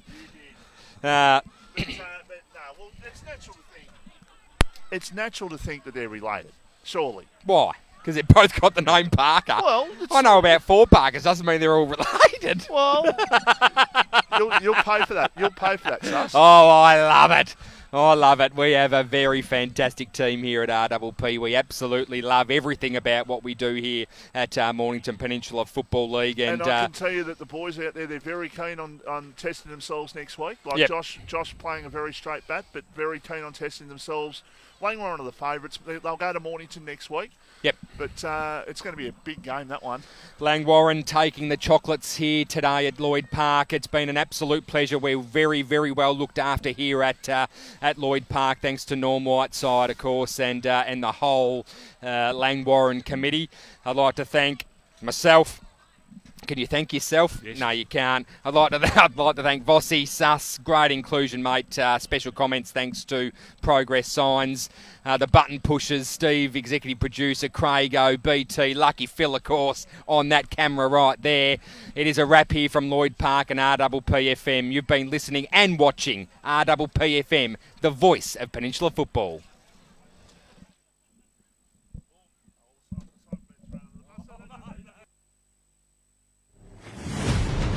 Built on passion, trust, respect, collaboration,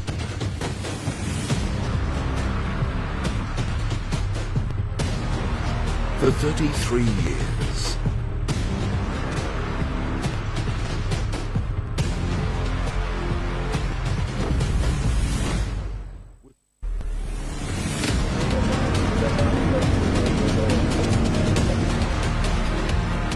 This is where MPNFL happens. RPP FM.